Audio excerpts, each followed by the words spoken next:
Hello, dear listener. Tonight we travel back to a world where cleanliness wasn't next to godliness. It was, at best, a vague aspiration, and often just an afterthought.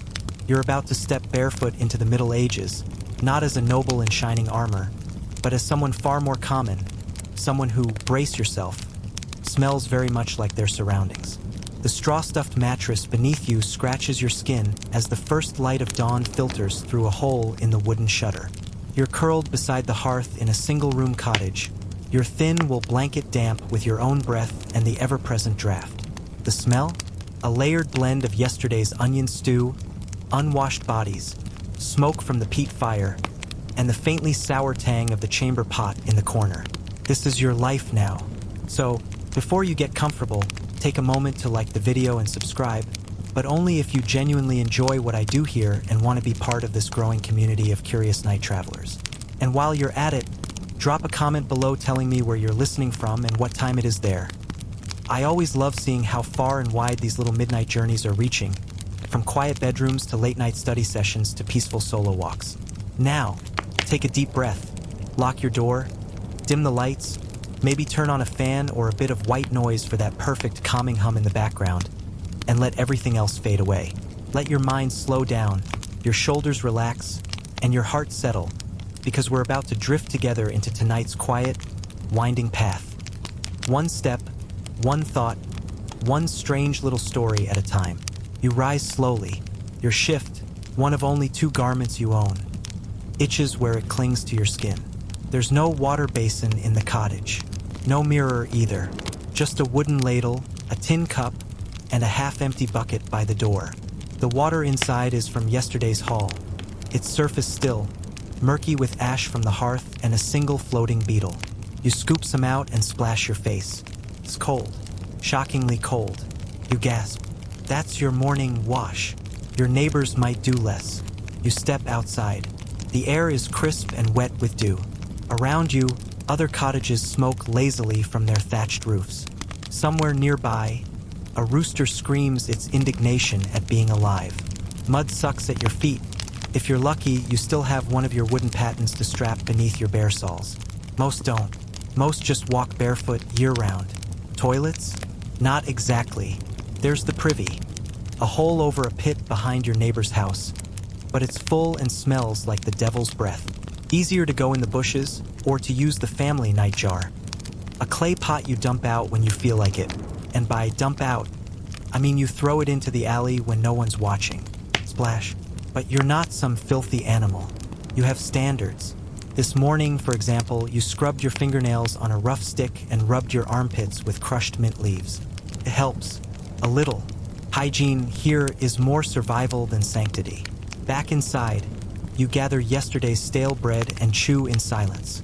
No toothpaste, no toothbrush, but your grandmother taught you to chew a licorice root, so you work on that thoughtfully. Stings your gums, but at least it freshens your breath. Slightly. Your teeth? Yellow, worn, some already missing, and you're barely 25. But that's normal. No one has perfect teeth unless they're dead and taxidermied for a bishop's tomb. You've heard people in the capital bleach their smiles with vinegar and crushed coral. Then again, you've also heard that it rots the roots and makes them fall out. Historians still argue whether medieval people cared about their teeth beyond pain avoidance, or if tooth care was mostly about luck and prayer. The local priest told your father once that too much washing made people prideful, that water could draw disease into the skin, that it was safer to sweat out impurities than wash them in. Still, he bathes every month, or so he says, and yet once or twice a year, usually before a holy feast, you make a proper effort. You walk 2 villages over to the river bend, soapwort in hand. That's your special wash. You soak your shift, scrub your body with plant roots, and let the sun dry you, giggling behind the reeds with other villagers. It's not just about cleanliness. It's about being seen, about a fresh start, a ritual. But today is not that day. Today is just another morning in a long string of mornings, and your skin itches where last week's sweat dried into the fabric. You make a note to rinse the shift soon. Maybe tomorrow, maybe the next rain. A louse scurries across your collar. You pinch it between your fingers. Crunch. Your grandmother said there were once great cities in the east where people bathed in marble halls, poured oils across their skin, and scraped off dirt with bronze blades. Romans, she said, magic people who feared filth. They even had hot baths in the middle of winter. Pipes, floors that glowed with heat. Of course, she said, they all died when the empire fell, probably from too much washing. You smile at the thought. A bath sounds lovely and dangerous. You get to work, hauling firewood, turning compost, feeding chickens that eye you suspiciously. All of it is sweaty, damp labor. But you know the rules. Sweat is good. Sweat keeps the humors moving. Sweat, your village healer once said, is proof your body's trying. By noon, you smell like boiled cabbage and sheep. And again, this is normal. Still, you're better off than many. In town, the poorer folk live 12 to a room, cough into each other's mouths, and walk ankle-deep through waste in the street. Some say rats live in their rafters. Others say fleas carry death. But no one really understands what death rides on, only that it comes in waves. You've seen travelers arrive from distant regions wearing strange amulets. Garlic necklaces, dried frogs, even preserved weasel hearts, all to ward off illness. You've even tried the garlic, but it just made your eyes water and your husband sleep in the shed. Evenings are the same every day. You rinse your hands in vinegar if you're lucky enough to find some. Otherwise, you just scrape off dirt on the lintel stone. You eat with fingers, 3 per person is the rule at formal gatherings. You always wondered what happens if you lose one. At night, you crawl back into your scratchy straw bed. Your skin still itches. The louse you missed earlier has found a friend. You lie in the dark, listening to the creak of your cottage, the hoot of a distant owl, and the soft sigh of your own breath. Was the Middle Ages truly filthy? Maybe. But from here, snuggled deep in your unwashed linen, heartbeat slowing, a moonbeam dancing on the wall, you feel strangely comforted. You smell like your world, and your world, for all its rot, is warm, familiar, alive. You're squatting behind a haystack, not the most glamorous start to your day, but such is the reality. This is where you relieve yourself, quick, quiet, and mostly out of sight. There's no formal latrine here, no little house with a half moon cut into the door, no roll of toilet paper waiting patiently beside you. Just the open field, a patch of tall grass, and whatever you've got to wipe with. And what exactly do you wipe with? That depends on what's around. If you're lucky, someone traded for a roll of rough woolen scraps. If not, you're stuck with moss, straw, or crumpled leaves. You learn fast which plants sting and which don't. A misstep can mean a week of scratching and walking bow-legged. In winter, the choices shrink. Snow? If it's clean, sure. Birch bark? An old rag you reuse until it begs for retirement? Also common. The poorest villagers sometimes used their hands and rinsed them with ash and water, praying that penance was protection. No one really talks about it, of course. You just do, then go on with your day, pretending you didn't just defile the hedge beside the pigpen. Bodily functions are inevitable, but politeness requires pretending they don't exist. Back in the cottage, your younger brother is scrubbing the night jar with a stick. You eye the contents skeptically. You dumped it yesterday, but the thing still stinks like boiled eggs left in the sun. He's learning, though. He even lines the bottom with hay now, which cuts down on splashback. And yes, splashback is a medieval word, even if no one's written it down. You once visited a small manor house with an actual privy. It was basically a high-backed wooden bench with a hole built over a pit. Fancy. Some even had multiple seats, family style. You remember a lord boasting of his new 3-seater like it was a carriage. But there was no privacy. No stall, no door. You sit in a dark alcove with other humans doing the same thing inches away. If you're lucky, there's a curtain. If you're unlucky, a spider the size of your thumb dangles from it. Use the garderobe, they say in castles. It sounds elegant, like a wardrobe. It is not. It's a vertical shaft, sometimes with a stone seat, that drops your waist directly into the moat or into a cesspit. The smell wafts upward like the ghost of meals past. Still better than squatting over a ditch. Cleaning these things? That's someone's job. Usually a servant. Always the lowliest. In London, some privies were shared by entire neighborhoods, wooden booths over pits that had to be shoveled out periodically. Gong farmers, they called the poor souls who did it. They worked at night, waist deep in human waste, paid decent coin but forever stained in status and stench. Historians still argue whether these workers were truly pariahs or simply essential tradesmen with strong noses and stronger stomachs. One thing's certain, you wouldn't last 5 minutes in their boots. In monasteries, the rules were strict. Designated latrines, scheduled visits, and communal washing afterward. Monks weren't exactly spotless, but they had rituals. Some hygienic, others symbolic. Cleanliness of the soul mattered most. Whether your backside was clean was, well, secondary. Among peasants like you, there are no rules, just habits.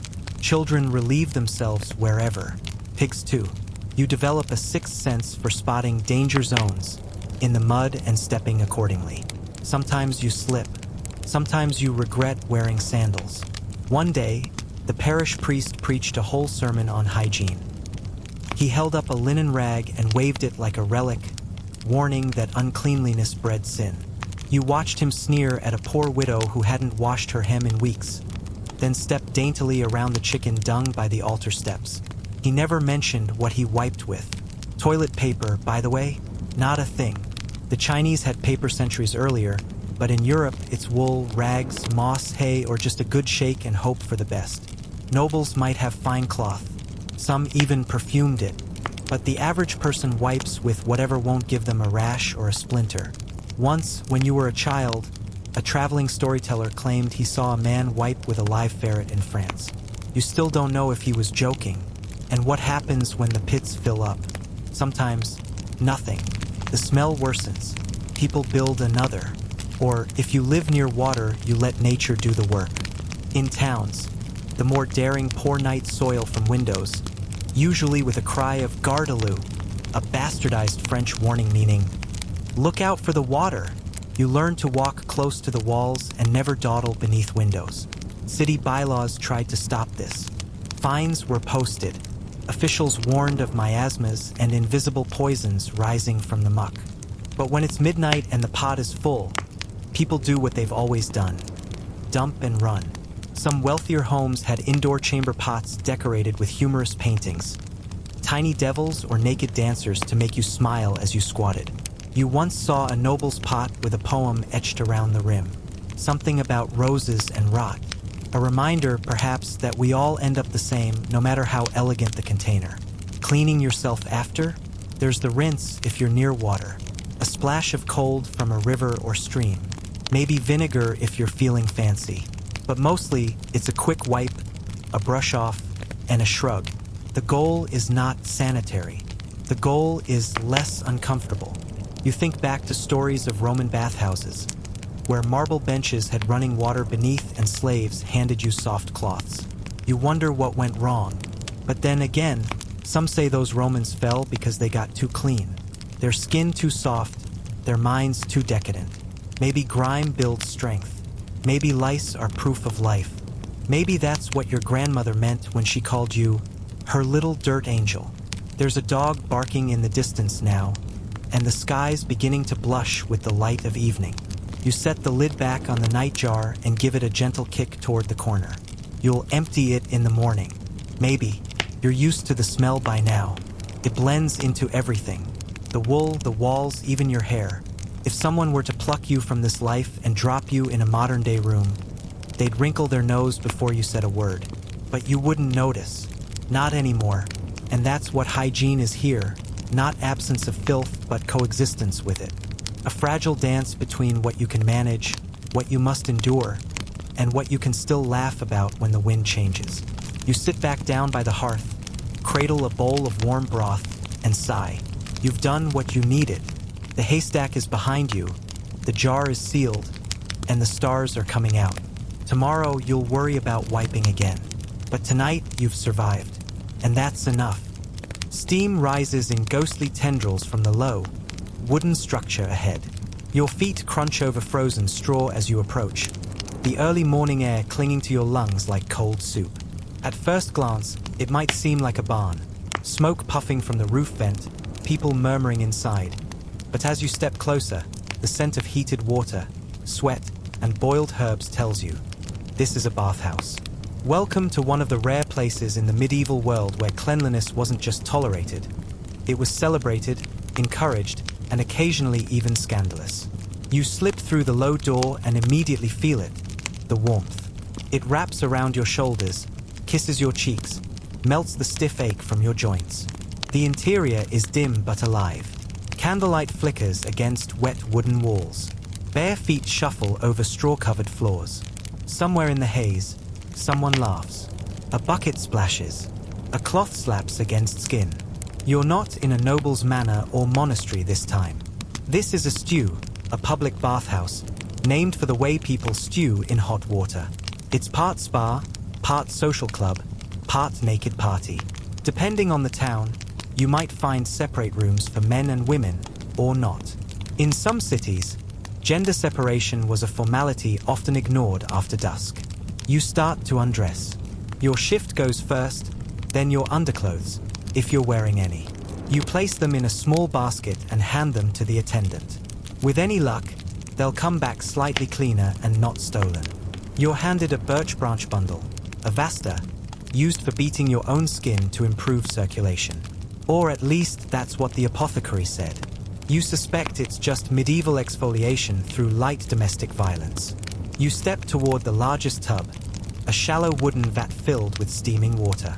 Others already soak there, heads tilted back, voices low and meandering. A merchant discusses grain prices with a man who sells eel pies. A woman hums a church tune as she soaps her arms with violet-scented paste.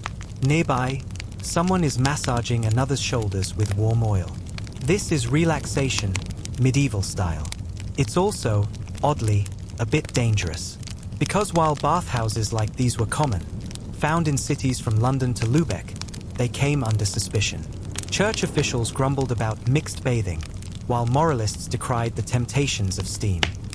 In places like Paris or Prague, these places doubled as brothels. The line between purification and seduction blurred with every drop of perfumed water. Historians still argue whether bathhouses were primarily about cleanliness, socialization, or discreet intimacy.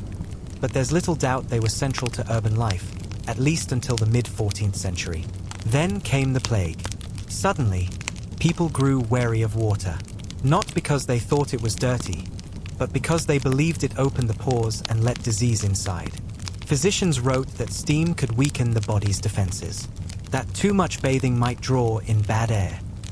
The same air they believed carried the Black Death. You soak anyway. The water is milky from wood ash and soapwort. A few flower petals drift across the surface, lavender, marigold, maybe a stray cabbage leaf. You lean back, letting your head rest against the edge of the tub. Your hair floats around you like river weeds. For this brief moment, you feel weightless, almost clean. Then the bucket comes. An apprentice dumps a bracing pour of cold water over your head. You sputter, laugh, and cough all at once. It's part of the ritual. Open pores with steam. Shock them shut with cold. You're not sure it works, but it makes you feel alive. Beside you, someone offers a clay cup of warm beer. You accept. Why not? It's bath day. You sip slowly, savoring the warmth. In another tub, two boys are splashing each other with towels, their giggles echoing through the chamber. An older man scrubs at his feet like he's trying to remove sin. You spot a large sign nailed above the door, no swords beyond this point. That's how you know the stew serves everyone, from knights to tinkers. And while sword fights mid-soak are rare, someone once lost a toe during an argument about sausage prices. The rule was added the next day. You take your time. You wash behind your ears, scrub your arms with lye soap that stings your cuts, and run a bone comb through your damp hair. It pulls. You wince.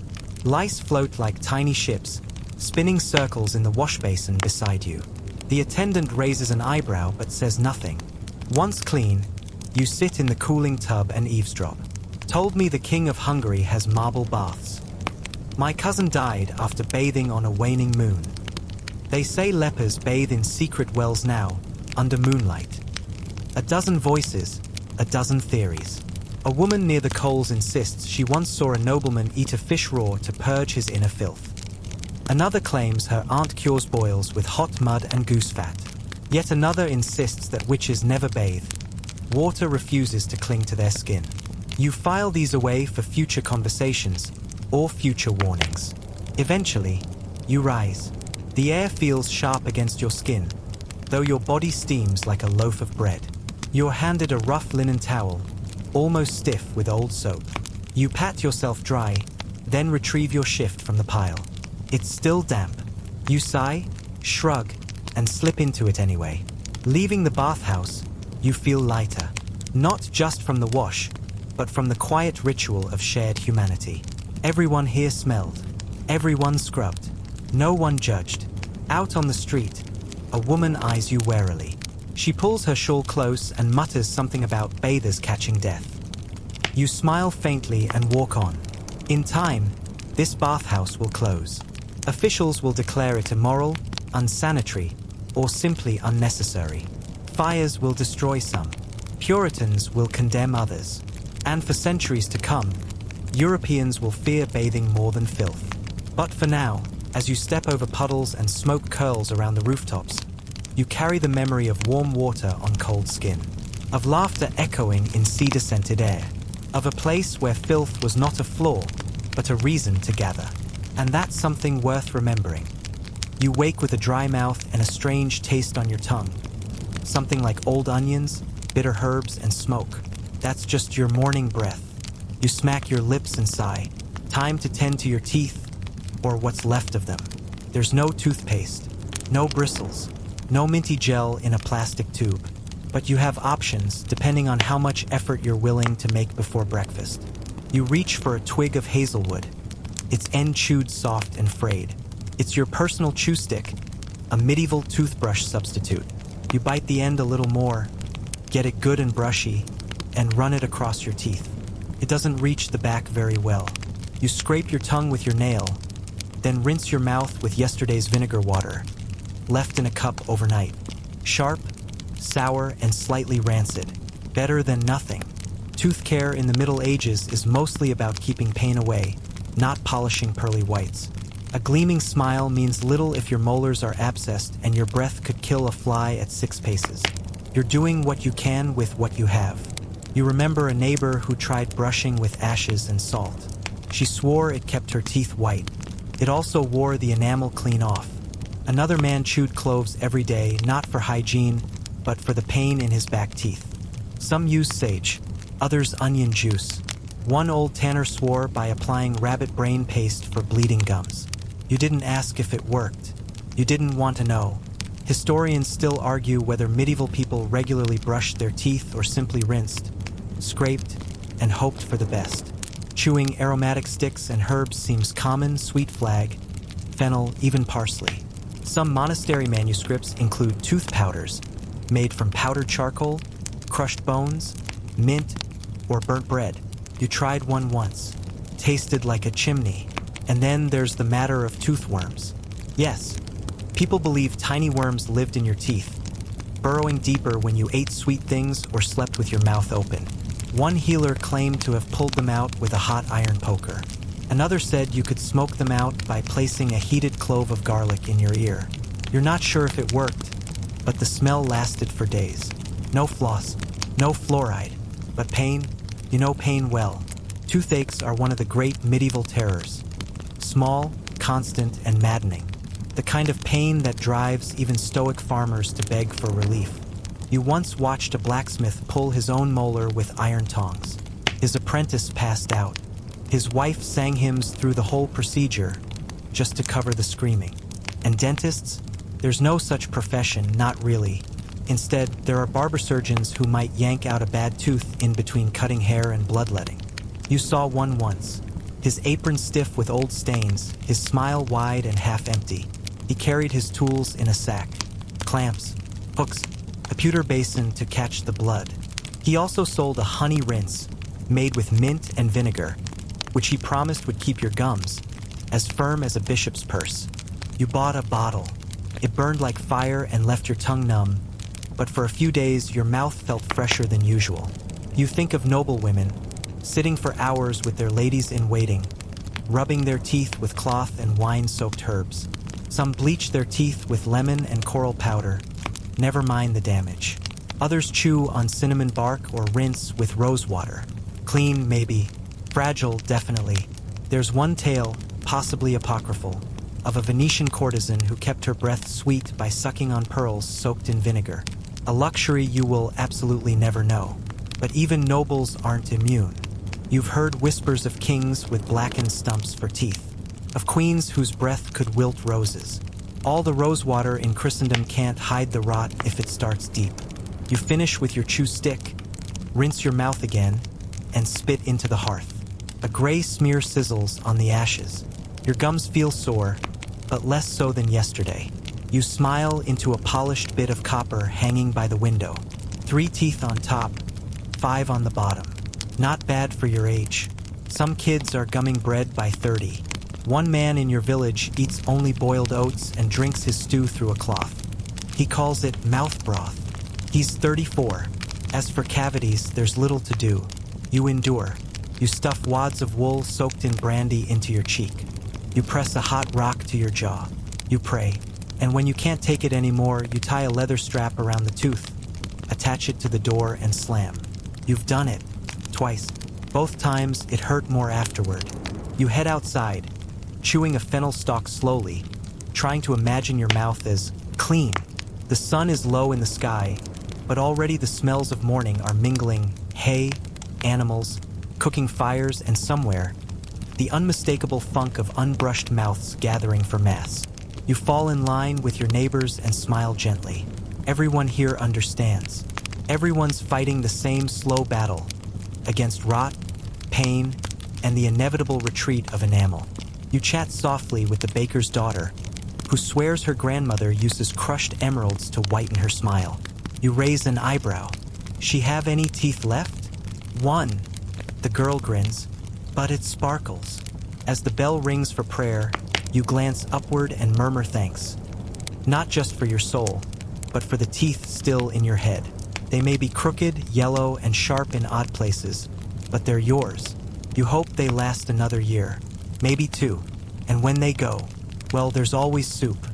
There's something crawling on your scalp. Not the wind, not a falling leaf. You know this sensation. A tiny, deliberate tickle that makes your skin tighten across your skull. You pause mid-task, frozen in place, one hand gripping a basket of kindling, the other already rising toward your head. Scratch. Yup. Lice. They live here, just like you. Tucked behind your ears, nestled in the folds of your linen coif, hidden at the nape of your neck. They're your constant companions. Some people name them. You don't, but you do talk to them when you're frustrated. Again, you mutter now. I just boiled this bonnet. Head lice aren't a mark of disgrace. They're a feature of life. Everyone has them. Monks, merchants, even the reeve's pampered wife. The difference is how you deal with them. You step into the doorway for light, sit on the stone stoop, and begin the daily ritual. Part, search, scratch, crush. You pick through your hair methodically, fingers nimble from practice. Your nails find an egg casing near your crown, stuck tight to the root. You squeeze it between your thumbnail and the side of your index finger. Pop satisfaction. That one's not laying any more eggs. Lice aren't the only ones up there. Fleas hide behind your ears. Ticks, sometimes, if you've been sleeping near the dog. And if you really fall behind on grooming, the occasional mite joins the party. You once heard a tale of a scholar so infested that his cap twitched when he bowed. To clean your hair, you use what your mother used, a bone comb with close-set teeth. It pulls sharply, tears a little at the knots, but it drags out the worst offenders. Each time you use it, you pass it over the fire to kill what's caught. Lice, nits, sometimes a scab. You clean it with a cloth dampened in vinegar and rosemary infusion. There's soap, technically, if you can afford it. Made from rendered animal fat and lye, it's rough stuff, and it stings like a demon if it gets near your eyes. You only use it when things get really bad. For now, it's warm water with sage leaves, boiled to make a greenish rinse that smells less offensive than most other options. You soak a cloth in the mixture and scrub behind your ears, then press it into your scalp. It tingles. You hope that means it's working. Haircuts aren't common. Not for you. Your hair is long, practical, always tied back or hidden beneath layers. Short hair, especially on a woman, can draw gossip. Unless you're a nun, or unlucky enough to have fleas that bad. You remember when little Matilda had hers cut after the summer fair. The whole village talked about it for weeks. They said her scalp gleamed like a bishop's goblet. Your brother once shaved his head in spring. Claimed it kept him cooler. Also claimed it made the lice cry. You didn't believe him until you saw the comb come back clean. There's a joke that goes around, lice are loyal. They stay with you even when your friends leave. It gets a chuckle, usually from people scratching their hair as they say it. Historians still argue whether medieval people saw lice as avoidable pests or just inevitable nuisances. Some records suggest that kings had lice checkers among their servants. Others claim the wealthy used gold combs and exotic oils to discourage the bugs. But oil attracts dust, and gold doesn't kill eggs. You suspect the royal lice were just better fed. In the monasteries, hygiene was a discipline. Monks shaved their heads into tonsures, not for style, but for cleanliness and humility. They had scheduled hair washing, even lice-picking days. In some abbeys, it was done communally, quietly, reverently. You picture a circle of men in silence, flicking bugs into a bowl like they're casting out demons. You don't have that luxury, so you do what you can. You plait your hair tightly to reduce nesting spots. You air out your bonnet on sunny days. And when you get the time, you boil your combs in salt water and lay them on hot stones to dry. You also avoid hugging certain neighbors. You know who they are. And then there's other hair. Body hair is left alone, mostly. Armpits, legs. There's no real need to shave unless you're trying to impress a noble or scandalize a priest. Facial hair on men is fashion dependent. Some go clean-shaven, a painful task with a rusty blade and no cream. Others grow beards long and proud, washing them with beer and combing them with forked sticks. Women occasionally pluck their eyebrows or bleach upper lips with lemon paste. You tried that once. It burned for hours, and the hair came back thicker. Never again. The nobility, of course, has different standards. In tapestries, their hair is always perfect, braided, curled, bejeweled. What the paintings don't show are the powdered wigs hiding bald spots, or the imported oils used to mask lice-induced scabs. There's even a rumored potion, made from dove blood, marjoram, and powdered antlers, that's said to give you hair like sunlight. You're skeptical, but then again, sunlight smells better than you do. At the edge of town, there's a bath attendant who claims to sell a louse-repellent salve. It smells of tar and lavender and costs half a loaf of bread. You tried it once. It worked for a day.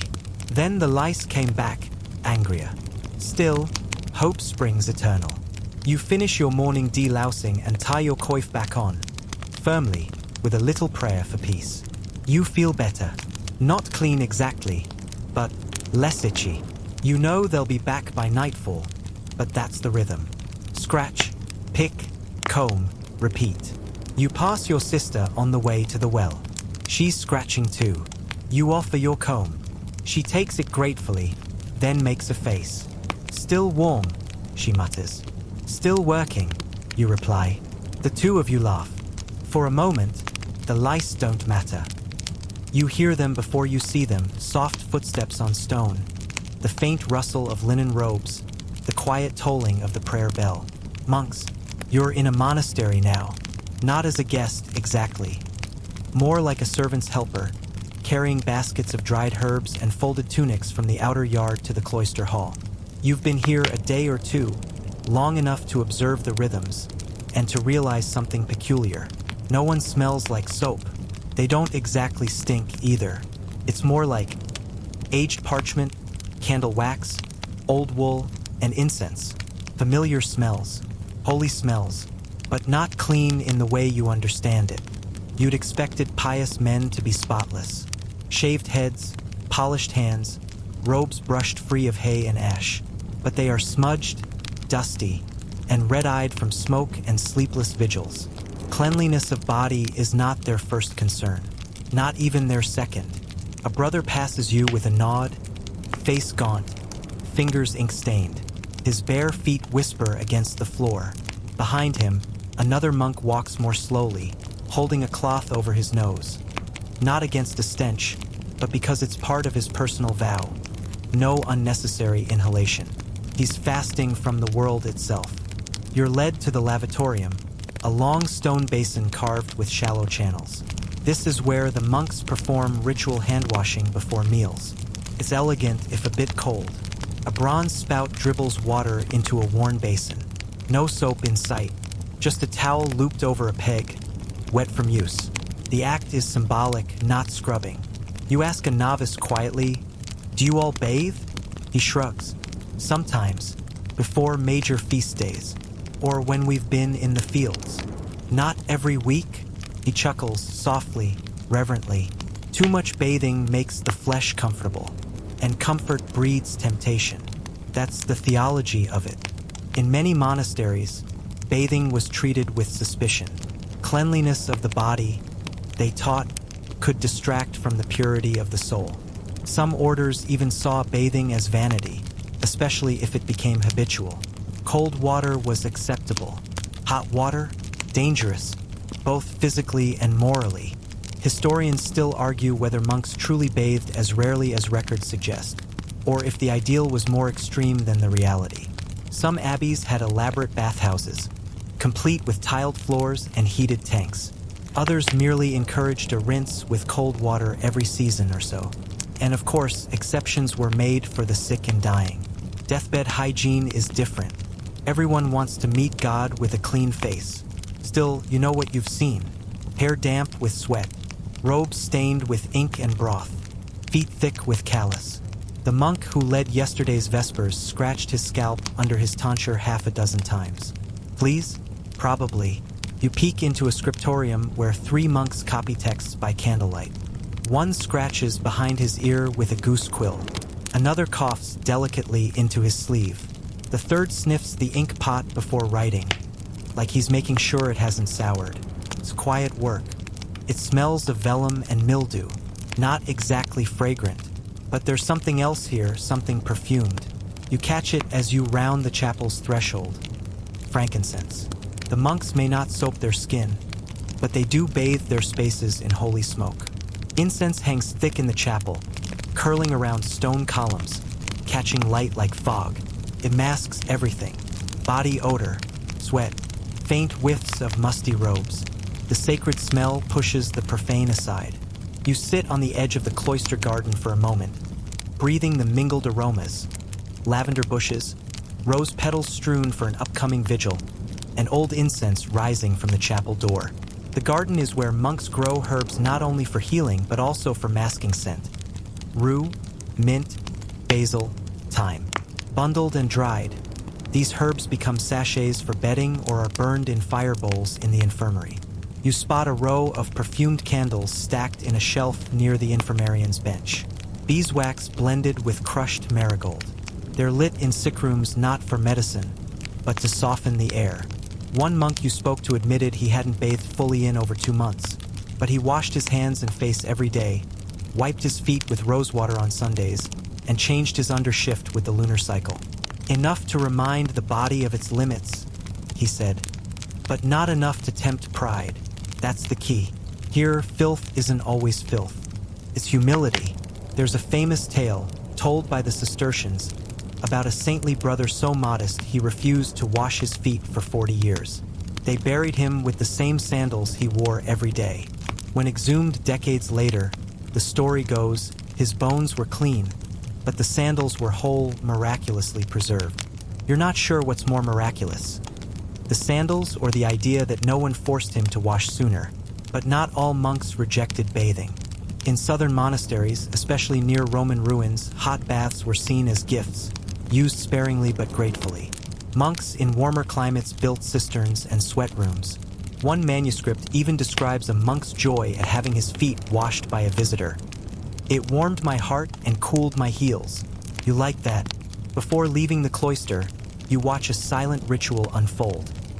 3 novices stand in line at the fountain. One rinses his hands. Another splashes water on his face. The third closes his eyes, dips a cloth in a cedar-scented basin, and presses it to his brow. None speak.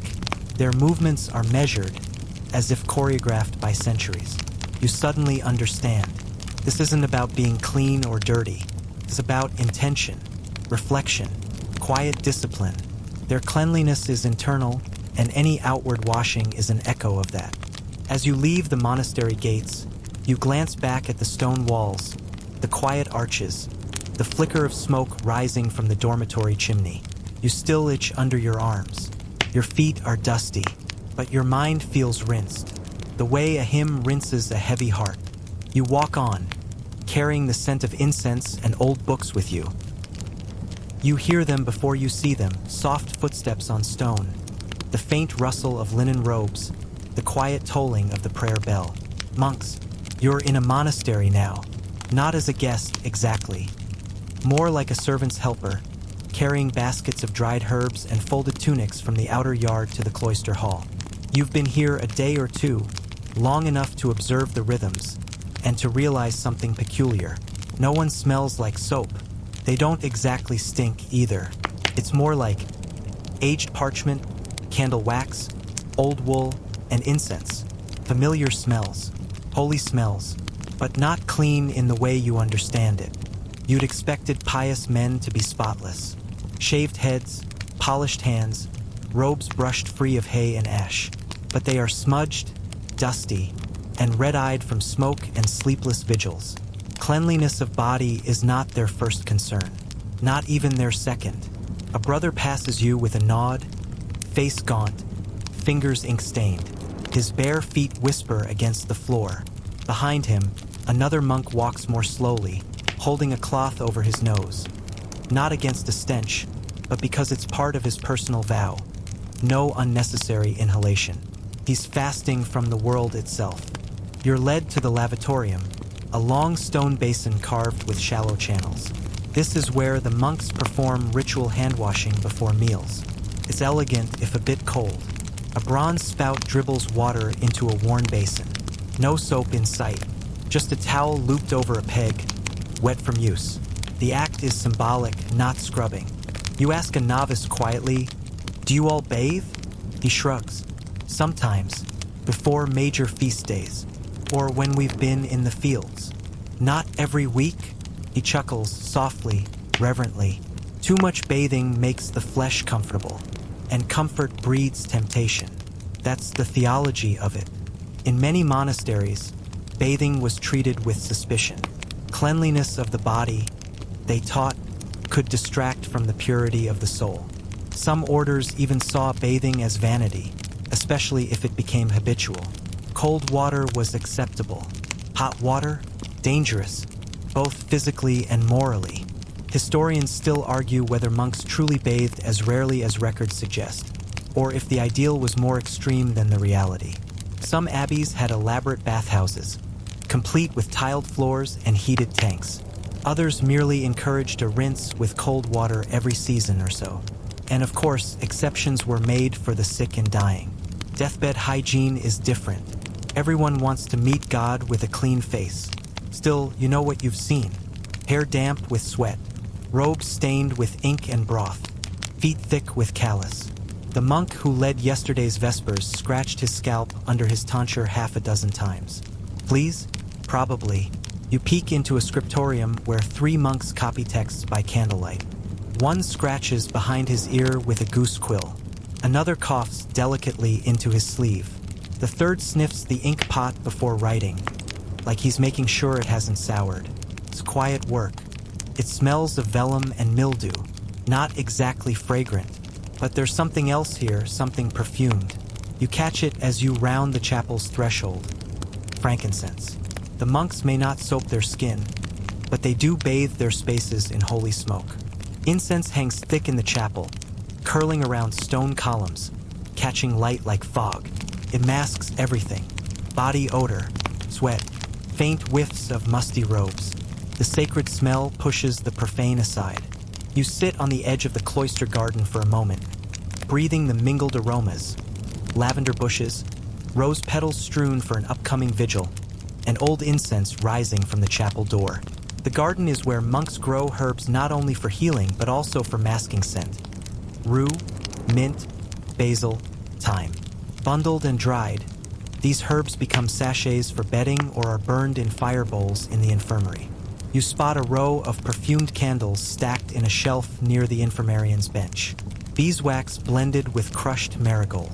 They're lit in sick rooms not for medicine, but to soften the air. One monk you spoke to admitted he hadn't bathed fully in over 2 months, but he washed his hands and face every day, wiped his feet with rosewater on Sundays, and changed his undershift with the lunar cycle. Enough to remind the body of its limits, he said, but not enough to tempt pride. That's the key. Here, filth isn't always filth. It's humility. There's a famous tale, told by the Cistercians, about a saintly brother so modest he refused to wash his feet for 40 years. They buried him with the same sandals he wore every day. When exhumed decades later, the story goes, his bones were clean, but the sandals were whole, miraculously preserved. You're not sure what's more miraculous, the sandals or the idea that no one forced him to wash sooner. But not all monks rejected bathing. In southern monasteries, especially near Roman ruins, hot baths were seen as gifts, used sparingly but gratefully. Monks in warmer climates built cisterns and sweat rooms. One manuscript even describes a monk's joy at having his feet washed by a visitor. It warmed my heart and cooled my heels. You like that? Before leaving the cloister, you watch a silent ritual unfold. 3 novices stand in line at the fountain. One rinses his hands. Another splashes water on his face. The third closes his eyes, dips a cloth in a cedar-scented basin, and presses it to his brow. None speak. Their movements are measured, as if choreographed by centuries. You suddenly understand. This isn't about being clean or dirty. It's about intention, reflection, quiet discipline. Their cleanliness is internal, and any outward washing is an echo of that. As you leave the monastery gates, you glance back at the stone walls, the quiet arches, the flicker of smoke rising from the dormitory chimney. You still itch under your arms. Your feet are dusty, but your mind feels rinsed, the way a hymn rinses a heavy heart. You walk on, carrying the scent of incense and old books with you. You're walking down a narrow alleyway, hem lifted slightly to avoid the slop that puddles between the cobblestones. It rained last night, but the street is somehow dirtier than before, not cleaner. The water didn't wash things away. It simply rearranged the filth. This is a medieval city street. Welcome to it. There's no sewage system here. No underground pipes. No tidy drainage grates. Just a sunken path between raised doorsteps, a central channel that collects everything. Rainwater, horse dung, fish guts, spilled ale, butcher's scraps, and yes, human waste. You sidestep a suspicious slick and keep moving. Cities are loud, crowded, and profoundly unsanitary by modern standards. Every sense is assaulted at once. The smell hits first, a dizzying cocktail of unwashed bodies, rotting meat, animal refuse, smoke, mold, urine, and something floral trying to fight its way through it all. Then the noise, sellers shouting, dogs barking, smiths hammering, children shrieking, a pig squealing as it wriggles free from its rope tether. Somewhere behind you, a man is playing a lute that hasn't been tuned in months. And of course, there are the chamber pots. You hear it before you see it. The clatter of a shutter, the sharp warning yell, "Garde-lou." And then the splash. A brownish stream arcs down from an upper window and hits the alley below. You freeze just in time. It misses your foot by a handspan. You make a face and move on, this time hugging the wall as closely as possible. This is life without plumbing.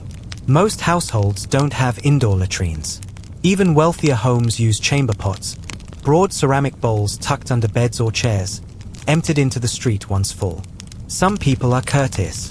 They shout before dumping. Others just dump. One woman on this street is known for launching her pot contents without warning while humming a psalm. You've learned to avoid her window during matins. The city does try. There are rules, edicts, ordinances. In London, for example, Laws required residents to clean the space in front of their houses and forbade waste dumping under penalty of fine.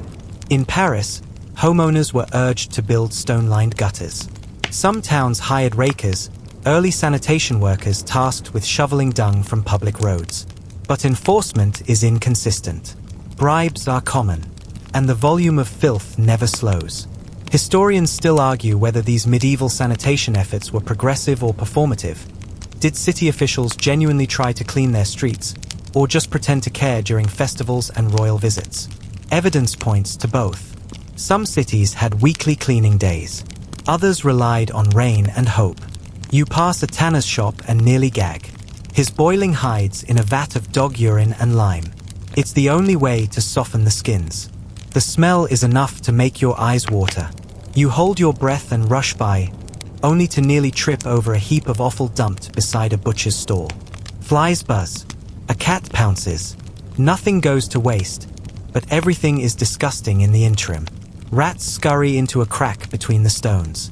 You glance sideways. Some are big enough to carry off a loaf of bread. They thrive here, in the margins, beneath floorboards, behind grain sacks. No one likes them, but no one can get rid of them. They are part of the city, as are the gutters. You stop near a narrow footbridge and look down into the central drainage ditch. A weak current trickles through it, fed by runoff from dozens of houses. Bits of straw, grease, feathers, and unidentifiable sludge swirl in lazy eddies. The ditch leads to a wider canal, which in turn empties into the river. The same river people drink from, bathe in, wash their laundry in, and sometimes pull corpses from after a market brawl. The irony isn't lost on you. You take a step back from the edge and breathe through your sleeve. The air is thick, but slightly better near the perfumer's stall. An enterprising soul selling rose oil and juniper bundles for people who can't take the city stink anymore. He offers you a sprig of lavender. You tuck it behind your ear and nod. Small mercies. Nearby, a woman empties a slop bucket onto a dung heap. She's humming. Children dance past, barefoot and carefree, weaving between donkey carts and barrels. One slips in the mud and pops back up laughing. No one scolds. This is normal. You pause near a well. People queue for water, each taking a turn with the bucket and pouring carefully into their jugs. The water smells vaguely of iron but seems clear enough. A girl wipes her cup with her sleeve before sipping. She offers you some. You hesitate, then drink. It's warm, but sweet. Not all water is bad. You just have to know where to find it, and when not to trust it. Disease, you realize, lurks in all of this. You've heard stories of citywide illness, cholera, dysentery, and of course, the plague. People blame the smells, the air, the bad humors. Few suspect the water or the rats or the hands that haven't been washed since last Pentecost. And when people get sick, they blame sin. Some towns try to improve things. Stone walkways are added in market districts. Covered gutters are introduced near churches. In Bologna, you heard, a wealthy merchant even paid for wooden saws to be installed behind his shop. He wanted his customers to breathe sweetly. It worked, for a season. But filth always returns. You pass a man dragging a dead pig toward a side alley. He'll gut it there, hang it in the shade, and let the blood run into the street. Later, a washerwoman will try to clean the stones with lye and ash. A few children will play tag over the stains. And by tomorrow, the smell will join the others, just another layer in the city's perfume. You head toward the outskirts, where the air clears. You pass a public latrine, just a row of holes over a communal trench. It stinks to heaven, but it's better than the alternative. A few men loiter nearby, pretending not to breathe. At the edge of the city, you find a patch of grass. You sit. You breathe deeply. Clean air. Or cleaner. Birds chirp. Someone bakes bread in the distance. It won't last. Tomorrow you'll be back in the alleyways, dodging chamber pots, praying the wind is kind. But for now, you close your eyes and let the breeze touch your face like a benediction. You survived another day in the filth and flow of the medieval city. You're in a garden now, not a flower garden, but something more practical. The air smells of thyme and damp stone, and the wind rustles through tall lavender bushes planted beside leafy hedges.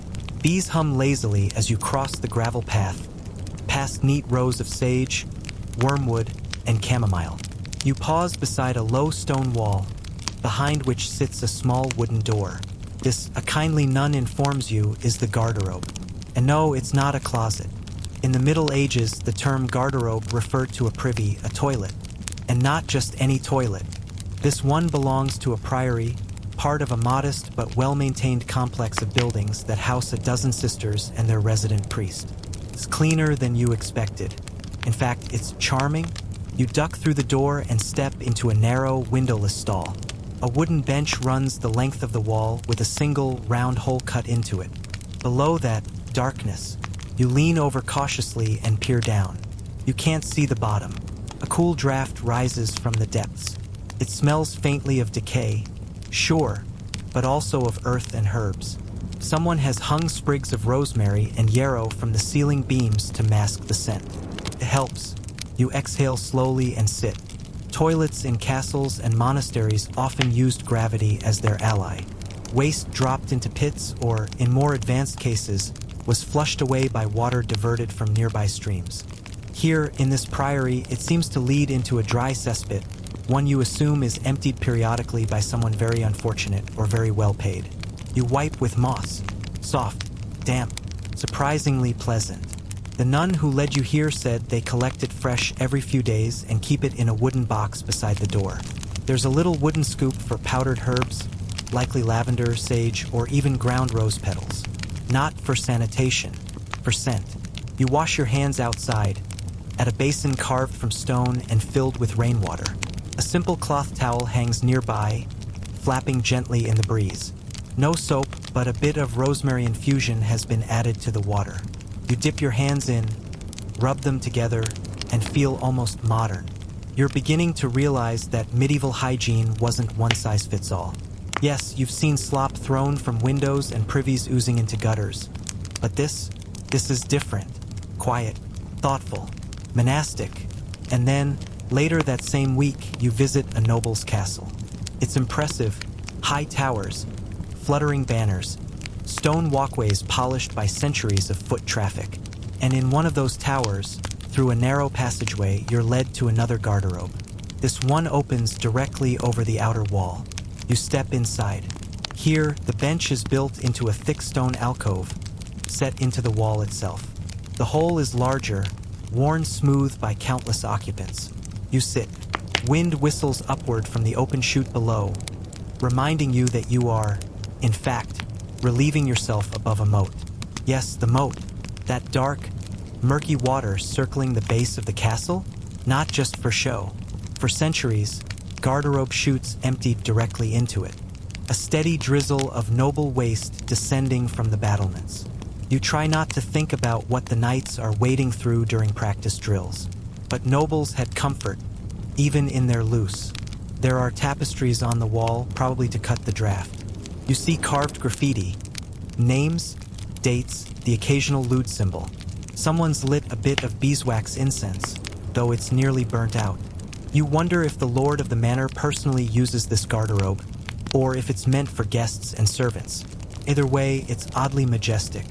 Later, you overhear a steward mentioning that the castle's garderobes are cleaned only once per season, by pouring a barrel of lime down the chute. You make a mental note not to stand under the tower wall in spring. And yet, it's not all high and mighty up here. Bedchambers often have chamber pots, ceramic, tin, or even brass if you're wealthy. Some have lids, some don't. The fanciest ones are decorated with painted saints or dancing skeletons, depending on taste. A noblewoman might have hers tucked discreetly beneath a stool or hidden in a curtained alcove. A nobleman might keep his by the fire so it doesn't freeze overnight. These pots are emptied by servants, usually boys, sometimes girls. You once saw one being carried in a velvet-lined basket, carefully covered with linen. Nobody wants to think about the contents. They just want them gone. You think back to the garden latrine at the priory. It seems so peaceful by comparison. Historians still debate whether noble garderobes were cleaned frequently or simply built high enough that the smell never reached the upper floors. Some records suggest elaborate pipe systems that channeled waste into cesspits lined with brick.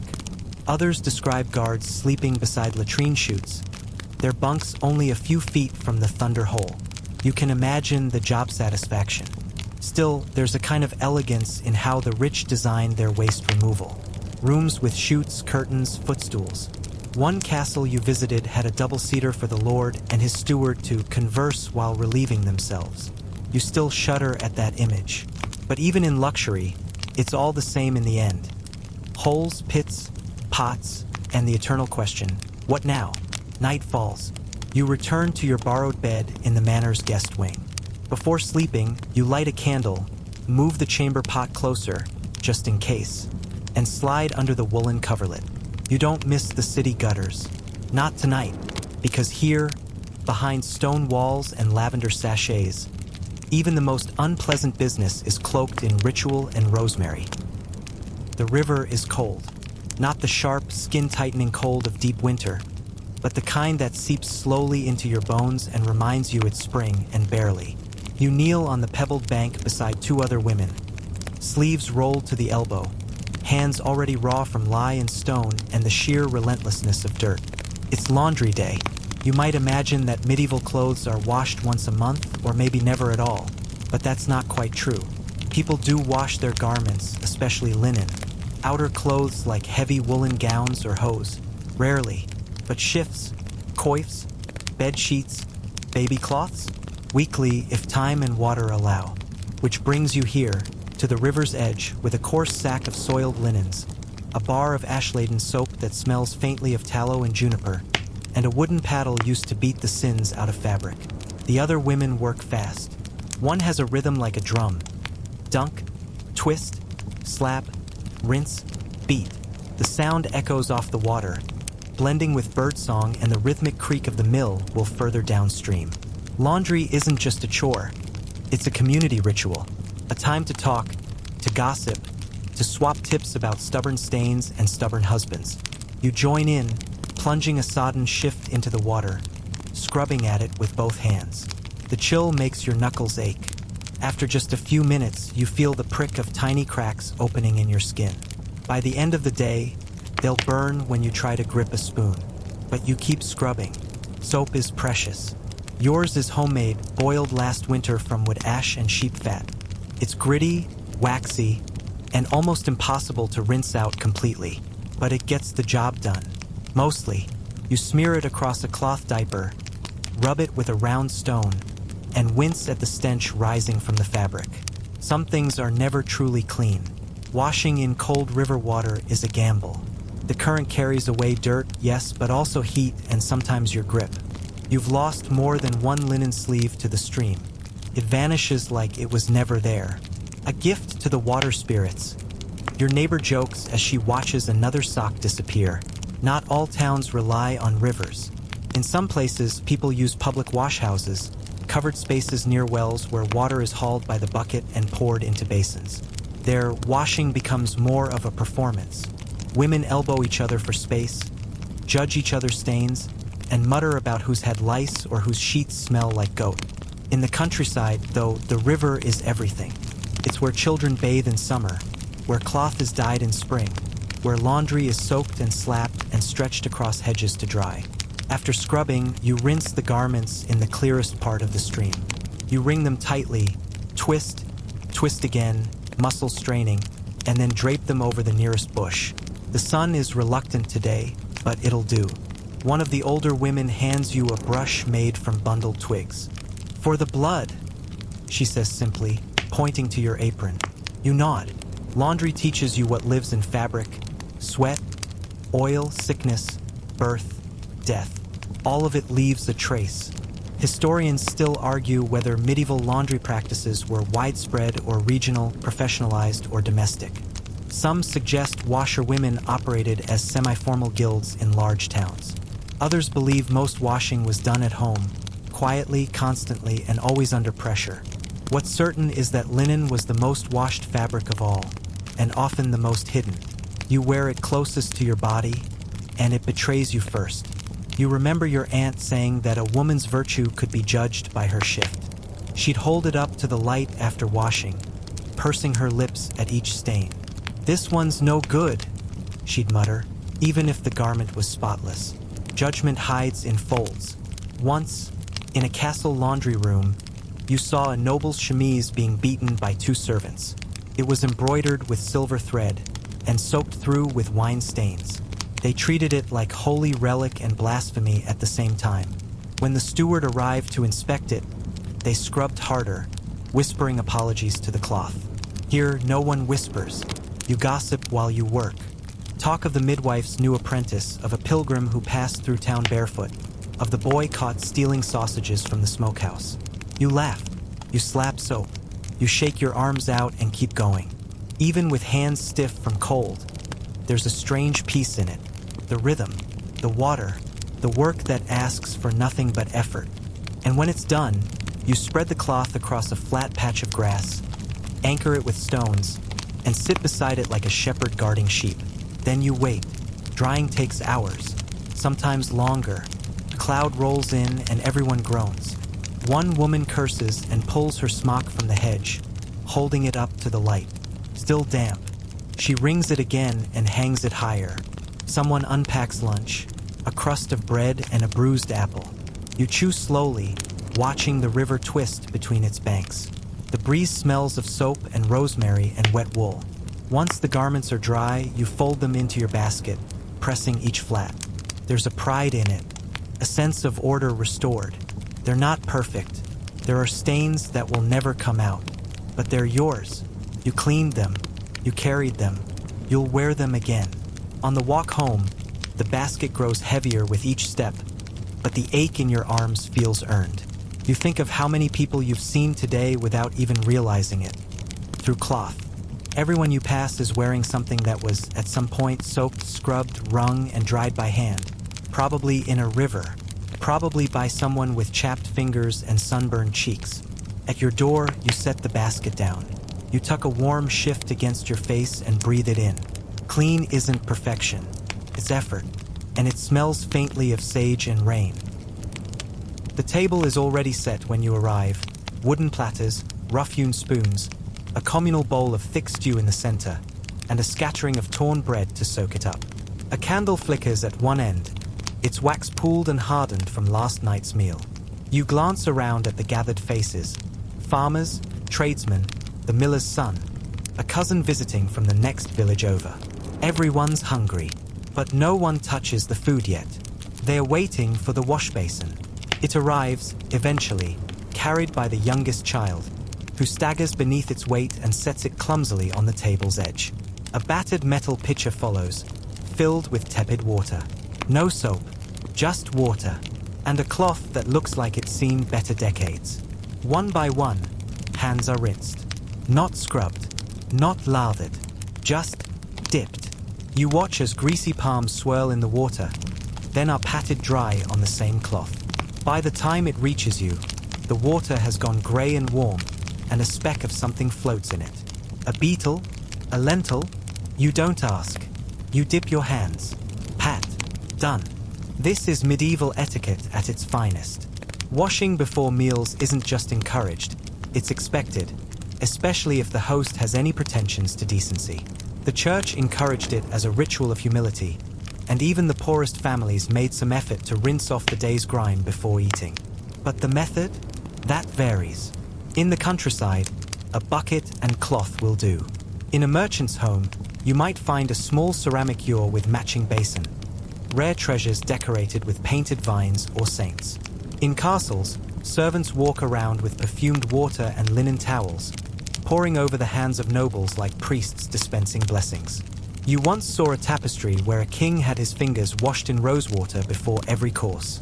Every course. He ate 14.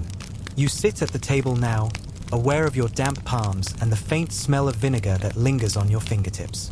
It's not clean in the modern sense, but it's cleaner than it was. And the food? It's good.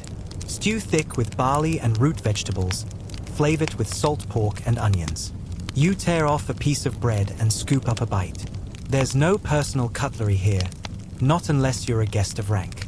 You use your fingers, maybe a knife, if the meat requires it. A shared spoon makes the rounds for the thinner broth at the bottom of the bowl. It's messy. It's warm. It's home. But oh, your hands. Every time you lift food to your mouth, you're reminded of what they've touched today. Firewood, hay, chicken feathers, a goat's udder, the rim of a chamber pot. You think back to that basin. Was it enough? Your seatmate picks at a crust with dirt still under his nails. He doesn't notice or care.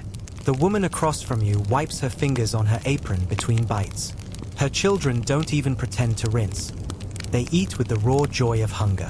This is how it goes. Cleanliness is relative.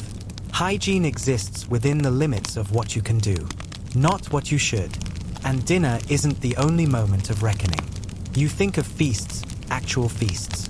Long tables crowded with nobles and clergy, eating off silver platters and wiping their mouths with embroidered napkins.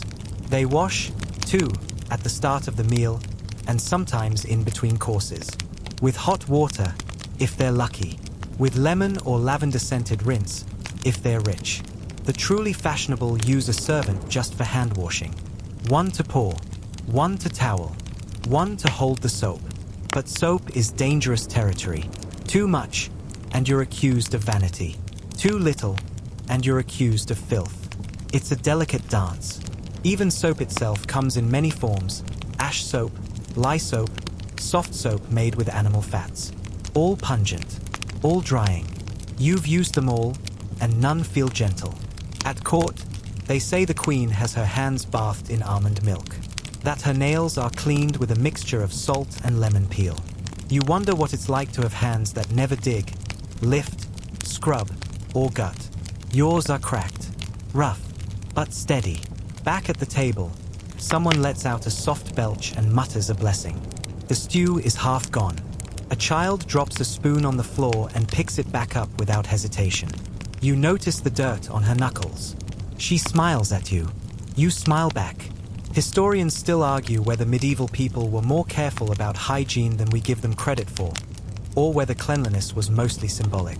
Rinsing hands before meals didn't always clean them, but it did mark a transition, a sign of respect, an acknowledgement of the sacredness of shared food. The same goes for table manners. You don't wipe your fingers on the tablecloth. You don't reach across someone else's plate. You use your right hand to eat, your left for other things. You chew with your mouth closed. And if you're lucky, you're not seated next to someone with a cough and questionable hygiene habits. Of course, you still might be. The meal ends with a final rinse, this time more perfunctory. You're handed a bowl of water with a few herbs floating in it, and you splash your fingers once more. No one really looks. No one really cares. But the gesture matters. You rise from the table, full, slightly greasy, and aware that your hands are technically washed by the standards of the day. You dry them on your apron and step into the dusk. Outside, the sky is a bruise of orange and purple. Smoke rises from chimneys, and the air smells like bread, sweat, and fading rosemary. Tomorrow, you'll clean those hands properly, with ash and cold water and that stiff old cloth that never quite dries. But tonight, they're good enough. You flex your fingers, wiggle them, still functional, still yours, and just clean enough to count. The stench hits you before you even reach the door. Thick, oily, sweet in the worst possible way, like rotting fruit in vinegar, stirred with copper coins and death. Your throat tightens, and you instinctively raise your sleeve to your nose. It doesn't help. This is a plague house. You're not here by choice. No one ever is. But the local healer has asked for firewood and cloth, and someone has to bring it. You were told not to touch anything, not to breathe too deeply, not to linger. The door creaks open. Inside, the room is dark and sweltering, the air heavy with smoke and candle wax. All the windows are shut tight. Fabric's been nailed across the cracks in the shutters, sealing the house like a tomb. A small fire smolders in the hearth, not for warmth but for smoke. Someone's been burning rosemary, sulfur, and, by the smell of it, horsehair. You set the wood down quietly. In the far corner, a shape stirs beneath blankets. A soft moan. A cup rattles on a table. And then you see him. A figure cloaked head to toe in dark robes, face hidden behind a beaked mask. The plague doctor. The beak protrudes unnaturally from his face, stuffed with dried flowers and herbs, lavender, mint, rose petals, cloves. He smells better than anything else in the room. He carries a stick, not for walking but for distance, used to point, prod, lift sheets, or, when necessary, gently nudge the dying back onto their beds. His voice is muffled behind the mask. "Set it there," he says, motioning to a bench. You obey, careful not to look too long at the still form under the covers. The patient could be asleep. Or not. You've heard the stories. Everyone has. The plague came from the east, or from bad air, or from God, or from cats, or Jews, or sin, or the stars. Historians still argue how much medieval people understood about contagion. They certainly didn't know about bacteria, but they weren't fools either. They noticed patterns. Whole families falling ill after sharing water. Streets emptying in days. Towns locking their gates. They called it the Black Death. The Great Pestilence. You just call it the sickness. The doctor finishes tending to the patient and turns to a small table cluttered with remedies. Powders, oils, jars of leeches. He opens one and dips a rag in something thick and tarry, then rubs it across the windowsill. To purify the air, he murmurs. You try not to stare at the mask. The beak is grotesque, bird-like, but it serves a purpose. The herbs inside are meant to filter the bad air, the miasma, believed to carry disease. It's a theory centuries old, but it gives people something to fight against. Smells, after all, are real. You glance down at your own belt. You're wearing a pomander today, a small metal ball filled with crushed sage and cloves. You hung it beside your shift this morning, praying it would ward off whatever's in this house. Cost you 2 weeks of eggs. A moan breaks the silence. The patient stirs. He's a boy, maybe 13, cheeks flushed purple, a swollen lump beneath his jaw. He opens his eyes briefly. They're glassy, afraid. Then they close again. The doctor sighs. They swell here, he says quietly, pointing to the neck, the groin, the armpits. Then they bleed from the mouth. Then they stop. You swallow hard. He lifts a vial of vinegar and pours some over his gloves. They're made of rough leather, stained with something black. He rubs the vinegar in, as if it might soak away death. On a nearby shelf, you see a book, his ledger. It's open to a list of names. Some crossed out, some circled, some smudged by tears, perhaps. You wonder how many more he'll add today. He sees your eyes on the book. We write the names, he says, so someone remembers. Outside, a bell tolls. You flinch. Not the church bell. The bell. A warning to clear the street. A death bell. You turn to leave, but the doctor stops you. He hands you a small pouch. Put this under your pillow, he says. Lavender, juniper, charcoal. It helps with nightmares. You nod, unsure if he's speaking as a physician or as a man who's seen too much. You step outside, and the light hits you like a revelation. You gasp for fresh air, even if it's tinged with the stench of horses and mud. Anything but that house. The streets are quiet. A cart rolls by with a shrouded figure in the back. 2 men walk behind it, faces covered in cloth. No one else moves. Doors are shut. Windows are bolted. Even the dogs are silent. You walk quickly. Back home, you strip at the door. Your clothes go into the basin with boiling water. You wash your hands in vinegar, then in ash and water, then in vinegar again. You scrub until your skin stings. You set the pouch beneath your bed. That night, you dream of beaked masks, and the smell of cloves, and a boy with purple cheeks whispering your name. You wake with a jolt, hand clutching the charm around your neck. It still smells of rosemary. You kneel on the flagstones of the parish nave, knees aching, back bowed, fingers wrapped around your rosary. The floor beneath you is cold, and not just from stone. It feels ancient, layered with centuries of dust, sweat, spilled wax, and whispered prayers. Somewhere near the altar, incense curls upward in slow ribbons, sweet and stifling. But the scent cannot hide the truth. You stink.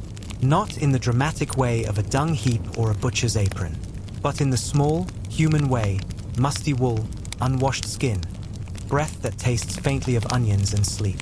You shift slightly and smell it again. It's not just you, though. It's the entire congregation. Dozens of bodies, most of which haven't bathed in days or weeks, sharing space, breath, pews. No one comments. Because here in church, the scent of the body is a background note.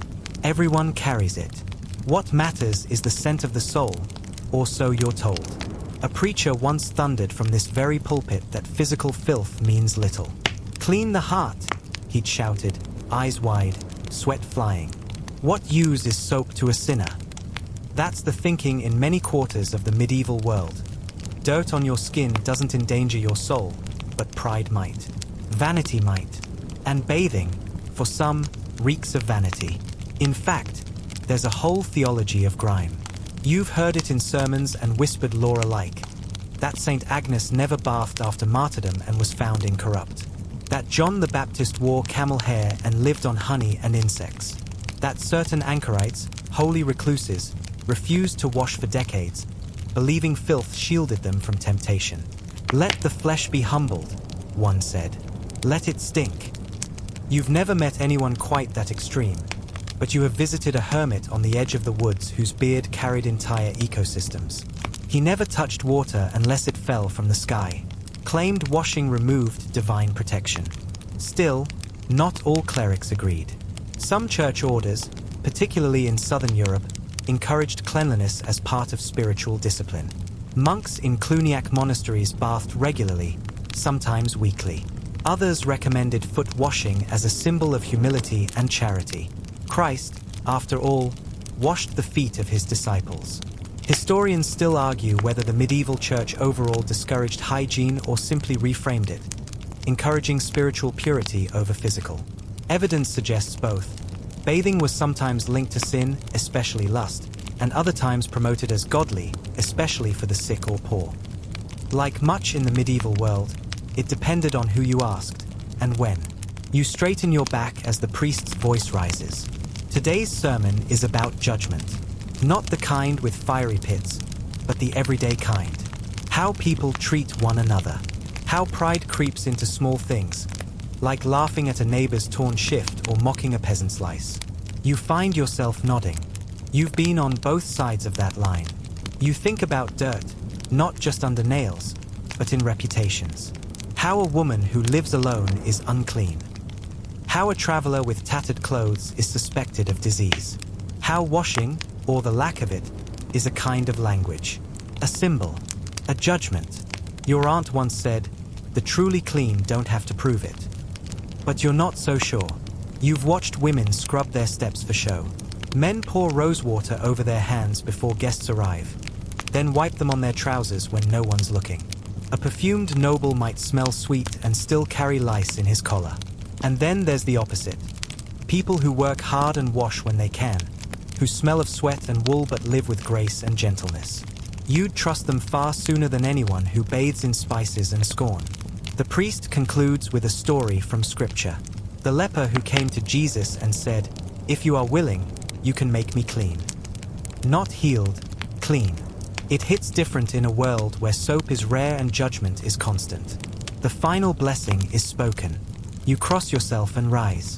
As the crowd files out, you catch a whiff of something unexpected, rosemary. You glance over and spot a woman holding a sprig to her nose as she walks. She meets your eyes and smiles. Outside, the morning sun has warmed the courtyard. Birds sing, bells chime, and you take a breath of open air that feels like absolution. You wash later that day, not with much, just a splash from the barrel behind your cottage. You scrub your face, your arms, the backs of your knees. You even wash your feet. You think about the sermon, about judgment, about balance, because in the end, cleanliness might not save your soul, but it helps you feel human.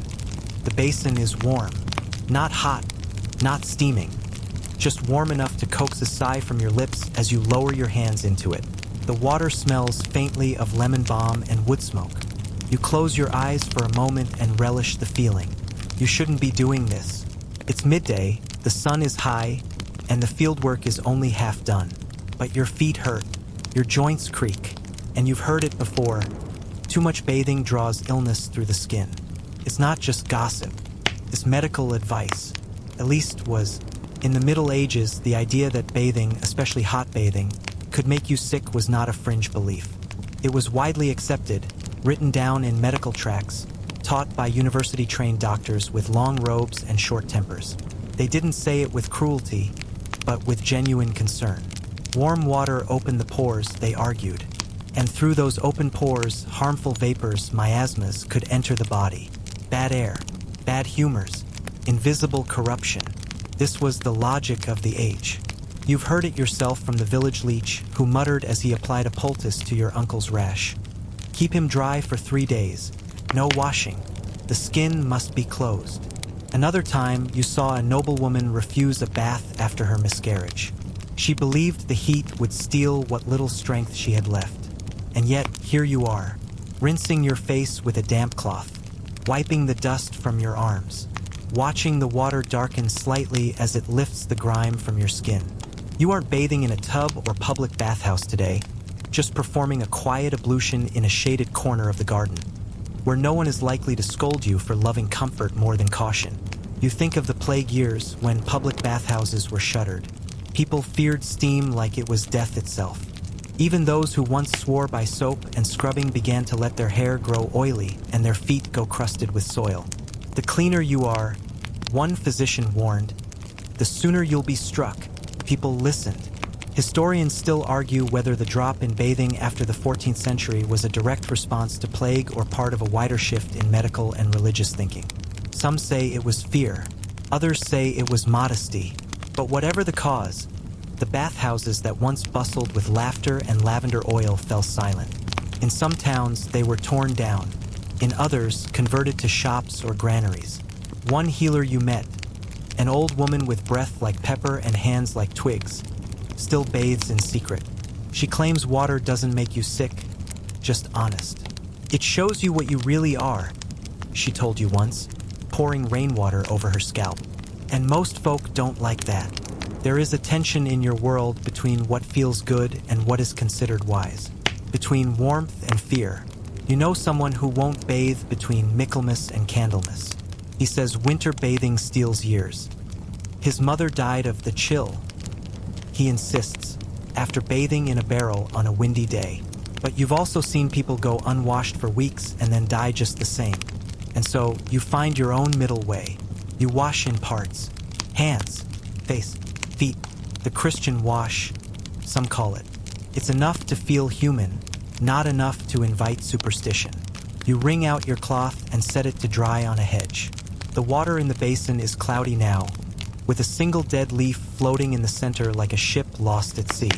You think of noble families, secluded in stone towers, who sponge themselves with rose water and dry cloth. Some claim they are naturally clean. Others claim their blood is too noble for sweat. You snort softly at the thought. Clean is as clean does. You once heard of a queen who bathed only twice a year, on her birthday and Easter. Yet she had 100 gowns and 10 servants to brush her skin each morning. Was she clean? Perhaps, but only because a small army made it so. Then there's the surgeon you saw in the city, with fingers stained from poultices and eyes red from sleepless nights. He never bathed, but he washed his hands in spirits before every procedure. He lost fewer patients than most. You remember his words, "Clean hands, not clean hair." You splash a little water on the back of your neck and sit down in the grass. The wind is gentle. The sun dapples through the leaves. Somewhere nearby, a child sings a nonsense rhyme.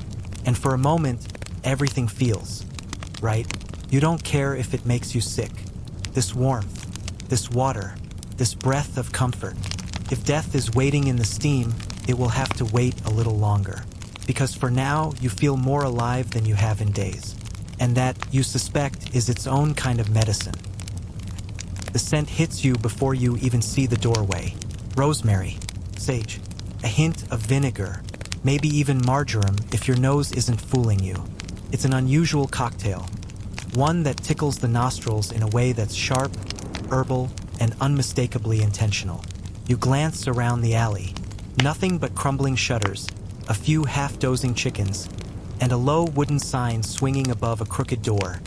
Apothecarius Herbae. You push it open. The shop is small but overflowing with smells. Dried bundles of thyme and lavender hang from the rafters. Shelves sag beneath clay jars labeled in Latin and shorthand. Acetum rosatum, Oleum menthe, Aqua rudi. A small cat naps in a basket beside the hearth, exhaling a faint breath of camphor from where it's been sleeping beside spilled herbs. And at the far table, hunched in concentration, is the apothecary. She's not young. Her hands are stained green at the fingertips. Her apron is stiff with waxy residue. Her hair is pinned up, but wisps of it curl loose like ivy around her temples. She doesn't look up as she crushes something with a mortar and pestle, but she speaks. You're not here for healing. You're here for scent. You blink. How did you? Your clothes reek of castle dust. You want to smell like something else. Caught. You smile, sheepish, and step further inside. Because yes, today you're seeking more than clean. You're chasing the idea of feeling fresh. After weeks of sweat, fieldwork, and questionable lodging, you'd give anything for a little something to rinse the edge off your scent. Something to cut through the wool and fatigue. And here, in this place of pungent possibilities, you just might find it. She hands you a small vial. Rose water, steeped with sage and vinegar. You dilute it, dab it behind the ears, under the arms, in your wash basin. Smells clean, keeps fleas wary. You open the cork and inhale. It's sharp and sweet, herbal and floral, and oddly grounding. You nod. I'll take it. But she isn't finished. She gestures to a bowl of dried herbs. This is for the bath. Not that you'll find one. But if you ever do, throw in a handful. It'll scent the water, calm the skin. Rosemary, chamomile, bay leaf. Baths cause sickness. You quip, teasing. She snorts. Only if you fall asleep in them during Lent with a bad conscience and a cold floor. A beat. Don't let the leeches scare you. Plants have better manners. You glance toward a shelf where long cloth sachets rest in a wooden tray. What are those? Sleep bundles. For pillows. Stuffed with valerian and rose petals. Keep them near the head. Keeps lice confused. You buy two. Back on the road, you dab a few drops of the rose vinegar behind your ears. The scent lifts the heaviness from your breath. You catch a whiff of yourself as you walk, and for the first time in weeks, you don't recoil. Instead, you smell like someone who meant to smell like something. In the next village, people take notice. A woman asks what you're wearing. You tell her. She asks where to find it. You smile and mention the apothecary with the cat and the crooked sign. You stay the night at a shepherd's cottage and rinse your hands and face with water laced from your new vial. The sting is bracing, but the rosemary clears your head. That night, you sleep deeper than you have in days. Your pillow bundled with herbs, your mind wrapped in the quiet comfort of fragrance. Historians still debate how widespread herbal hygiene practices were among everyday people. Some claim apothecaries were limited to cities and nobles, but archaeological finds tell a different story. Soapstone scent jars, botanical remains in humble graves, records of herb gardens attached to even modest homes. Cleanliness might have been scarce, but scent was often a deliberate choice. Because when full immersion bathing was rare, aromatic solutions stepped in to carry the weight. You wake the next morning with the scent still clinging to your hair. Your body isn't spotless, but it feels different, lived in, not left behind. And that distinction, subtle though it may be, changes how you move. You feel composed, intentional. You pass by a man in the lane who looks up, sniffs the air, and says simply, "Someone smells like a garden." You smile, because you do. And in a world of rot and grime, of wool and sweat and wood smoke, that's more than just a luxury. It's defiance. You're in a castle. The ceiling above you soars like a stone canopy, shadowed and intricate, with wooden beams carved into leering faces and symbols you don't recognize. Tapestries line the walls, thick and woolly, depicting battles, saints, and gardens where no one ever defecates. The floor beneath your boots is paved with slate, strewn with the occasional rush, and just beneath it all, though no one says it aloud, is a smell. Not strong, not unbearable, but constant. A sour, musty tang, like aged meat and tired breath, mixed with something dry and animal. It seeps through the curtains, clings to the velvet, lives in the seams of your clothes by evening. You wonder if the nobles notice. Probably not. They're used to it. This is a world of comfort and rot. You follow a steward down a passageway, past a series of heavy doors.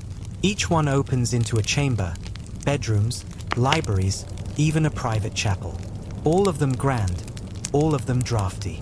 He leads you to the solar, where the household gathers on cold afternoons. A fire burns low in the grate. On a bench near the hearth, a young page scratches at his leg with the desperation of a man twice his age. He sees you, pauses, then resumes, sheepish. Fleas. Even in castles, fleas are a problem. Mice, too. Rats. Bedbugs. Lice. There's no insulation, no sealed windows, no pest control beyond a sleepy cat curled on the sill. You glance toward the woven mattress laid over a wooden frame near the hearth. If you lifted the linen sheet, you'd find hay stuffing, probably mixed with lavender or mint to mask the smell. But no one changes it often. The sheets are washed monthly at best. Some noble women keep little sachets of herbs in their sleeves, pinned to their gowns like perfume. Others tuck gilded combs into their hair, not for beauty, but to rake out lice. There's even a rumor that one duchess slept with a live hedgehog under her bed to eat fleas. You never found out if it was true, but you wouldn't be surprised. Tonight, you're staying in a guest room. The steward shows you in and gestures grandly at the furnishings. A four-poster bed with a worn canopy, a carved chest for clothes, a wash basin of cloudy water, and a chamber pot already half full beneath the bed. Charming. You approach the bed, pull back the coverlet, and immediately sneeze. Dust. Layers of it. You set your satchel down and peer beneath the bed, not for monsters, but for beetles. You spot 3. One scuttles toward the wall. You'll be sleeping in your underclothes tonight. Later, over supper, you sit beside a minor noble who proudly announces that he last changed his linen a fortnight ago. His beard smells of wine and roast goose. His fingers are stained from ink or berries, perhaps both. He speaks with great authority on falconry and fails to notice that a bit of stew has landed in his lap and been forgotten. You learn something valuable. Being noble doesn't mean being clean. In fact, some nobles deliberately avoid appearing too neat. One baron you met last week scorned soap as a peasant's remedy. Claimed the stink of battle never truly leaves a man and shouldn't. You also heard he sleeps in a shirt stiff with sweat, changed only at Christmas and Easter. Yet there are exceptions. A countess once invited you to her chamber for tea and rose cakes. Her hands were spotless. Her hair combed with such precision you wondered if she counted each strand. She used imported rose water daily, splashing it behind her ears, sprinkling it on her sheets, rinsing her dog in it. But even she had fleas. You saw her scratch when she thought you weren't looking. Historians still argue whether medieval castles were filthy by the standards of their day, or merely average. After all, bathing facilities did exist. Some castles had rudimentary bathhouses. Even wooden tubs hauled to the bedroom and filled with buckets of hot water. Servants scrubbed, towels were heated by the fire, and noble bathers soaked for hours, sometimes with guests. There are records of kings bathing in wine, of queens soaking in milk, but those are rare days. Most of the time, it's a basin, a cloth, a splash and a wipe. You try this now. You dip your hands into the cold water by the window, rub your face briskly, and dry yourself on a coarse towel that smells faintly of hay. There's a small comb laid beside it, carved from horn. You run it through your hair. It catches. You wince. Something black flicks off the tip. You sleep fitfully that night. The mattress creaks. The wind whistles through the shutters. At some point, a mouse skitters across the floor, pauses, and sniffs your satchel. You pretend not to notice. You try to focus on the firelight flickering across the ceiling beams and not on the odd sensation crawling up your calf. By morning, you've discovered a new bite behind your knee and 2 more on your shoulder. You shrug into your shift and think of all the riches piled into this castle. The silver goblets, the jeweled knives, the velvet cloaks.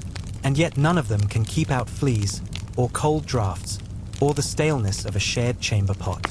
You step into the courtyard and breathe deeply. The air smells like wood smoke and frost. Clean. Your breath ghosts before you, and for a moment, you're grateful for the open sky, the chill on your face, the freedom of not being indoors. Because in this world, even luxury carries lice. And sometimes the best hygiene is just a breeze and a little distance. The horse beneath you stinks. There's no gentle way to say it. He's been on the road for 5 days now, and you with him, sweating under the same sun, eating the same dried beans, and sleeping beneath the same stars. The scent rises with the heat, a mix of leather, manure, old oats, and something that can only be described as grit fatigue. You try not to inhale too deeply. You shift in your saddle, feeling the rough wool of your tunic cling to your damp skin. It's not soaked, yet, but it will be before sundown. Every bump in the path sends up a new cloud of dust that clings to your face and sticks to the sheen of sweat above your eyebrows. You are traveling filthy. It's not intentional. You'd rather not be covered in road grime. But in the Middle Ages, movement meant filth. The longer the journey, the more layers of dust, sweat, grease, and smoke you acquire. You start clean, but after a few days on the road, you smell like the journey itself. And the road is long. You're part of a small caravan, a group of merchants, 2 pilgrims, and a journeyman mason heading toward the next cathedral site. There's safety in numbers. Also, companionship. But that means shared scent as well. Someone ahead has not washed their underthings in what might be months. You pretend not to notice. They pretend the same about you. There are no inns on this stretch. Just woods and fields and the occasional shrine where travelers leave coins or bread in exchange for protection. At dusk, you stop beside a stream to water the horses and boil lentils. You rinse your hands in the water, splash your face, and rub your armpits with cold moss. It helps. A little. There is no time or privacy for full bathing. The best you can do is damage control. Some travelers carry scented sachets, lavender, wormwood, or dried orange peel sewn into cloth. You have a sprig of mint, now half crushed in your pocket. You sniff it when the smell becomes too much. It's not a cure, just a comfort. And the others? One woman wears a bundle of rue tied to her belt. She says it keeps fleas away. One man rubs vinegar under his arms every morning, then claims it's medicinal, not cosmetic. A monk trailing behind the group mumbles prayers and coughs every mile. He carries a pomander, a ball of herbs wrapped in linen, swinging from a cord. It leaves a trail of rosemary in the dust behind him. Historians still debate just how often medieval travelers bathed, or whether they bathed at all. Some records suggest pilgrims stopped at rivers to wash when they could. Others warn that exposing yourself to open water was dangerous. Too much effort, too much risk, and no guarantee you'd be cleaner afterward.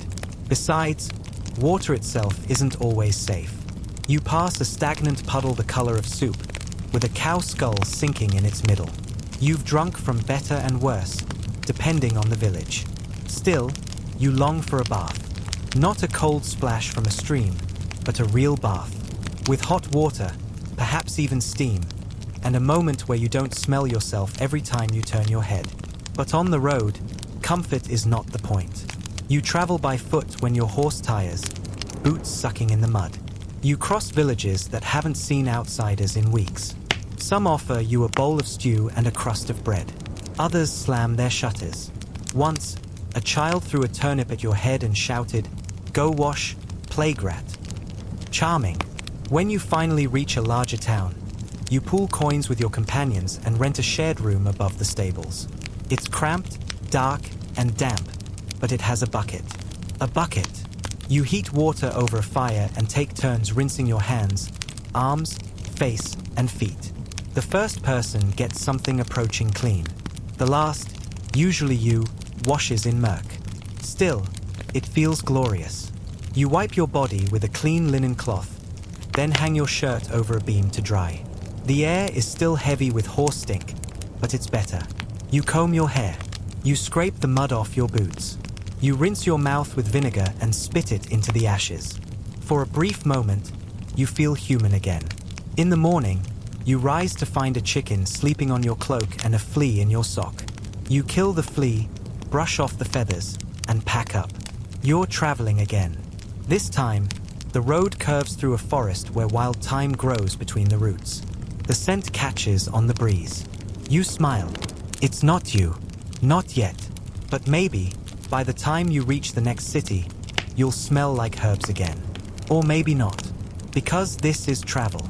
And travel doesn't care if you're clean. Only that you keep moving. You're crouched beside a wooden fence post, staring down at something steaming faintly in a clay bowl. It's brown, runny, smells sharp and earthy, and it came out of a cow. Welcome to medieval folk hygiene. Because when soap is expensive, water is questionable, and prayers sometimes fail, people turn to the land.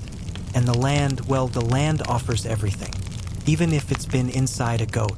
The woman crouched beside you is the village healer, and she's explaining with complete seriousness how to apply the contents of that bowl to a burn. Just a little dab, she says, scooping some on her fingertip and dabbing it on her wrist. Best when fresh. You do not question her. You do not make a face. You just nod and commit the horror to memory. Medieval hygiene wasn't all vinegar and rosewater. It was also folk remedies. Raw, improvised, and astonishingly bold. People used what they had, and what they had was often excrement. Animal dung was used for all sorts of purposes. A goose dropping mixed with honey for sore throats, cow manure smeared on wounds to draw out the rot, even powdered sheep feces baked into poultices to treat swelling. You've heard of it all. You've even seen some of it work. Sort of. Sheep urine, dog droppings, chicken feces. None of it was off limits. The belief was simple. Nature creates, nature cures. And while modern noses may rebel to your medieval self, it's just part of the landscape. You've even tried some of it. Once, during a miserable rash on your inner thigh, you were handed a paste made from barley flour and pigeon droppings. You stared at it for a long time before applying it. It worked, you think. Or maybe the rash just went away. And then there's human waste. Yes, that waste. In some regions, urine was prized as a cleansing agent. Aged urine, specifically known as lant, was collected in jugs and left to sit for days or weeks. It breaks down into ammonia and becomes a powerful cleaning tool. People used it to scrub laundry, whiten linen, and even clean wounds. You recall walking into a tanner's yard once and nearly vomiting from the smell. The vats were filled with lant, and boys stomped hides into the solution barefoot. Their legs were stained yellow up to the knee, and yet the leather came out soft. Historians still argue how much these methods were based on results versus ritual. Some point to antimicrobial properties in aged urine and even certain manures. Others argue these were acts of desperation disguised as tradition. But either way, it's what people had and used. You're not shocked anymore when someone offers you a cure that smells like a pig pen. In fact, you've started to expect it. Boil a leek in ox bile for infected cuts? Sure. Rub a paste of honey and ashes mixed with lamb droppings on a scab? Why not? One man even swore that drinking water filtered through a bird's nest would clear your skin. You drew the line there, and it's not all excrement, thank goodness. You've seen herbal rinses made from yarrow and nettle, ointments mixed with beeswax, poppy seed, and bear fat. Some women wash their babies in milk infused with lavender. Others use ashes from burnt nettles to scrub their faces once a week.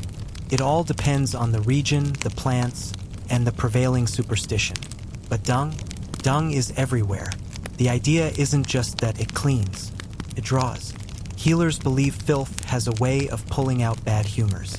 If your wound festers, it's because the sickness is trapped. If your skin blisters, it's a sign the poison is rising. A good smear of manure, they say, invites the badness out. Of course, sometimes it invites worse. You remember a boy with a cut on his leg. His grandmother applied goose dung and wrapped it tight. 2 days later, the wound turned black. The healer said it was too late. Whether it was the dung or the delay, no one can say. He lost the leg. Still, they use it, because the church can offer prayers. The Lord can offer taxes, but only the land can offer poultices. You stand, watching as the healer adds sage leaves and salt to the cow manure, grinding it with a smooth river stone. She hums a tune as she works, and you wonder how many generations taught her that hum.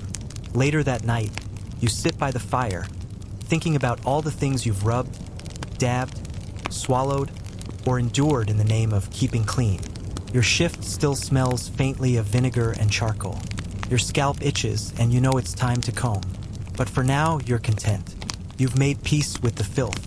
And when the healer hands you a small jar filled with green-brown paste and tells you to apply it to your feet before bed, you say thank you.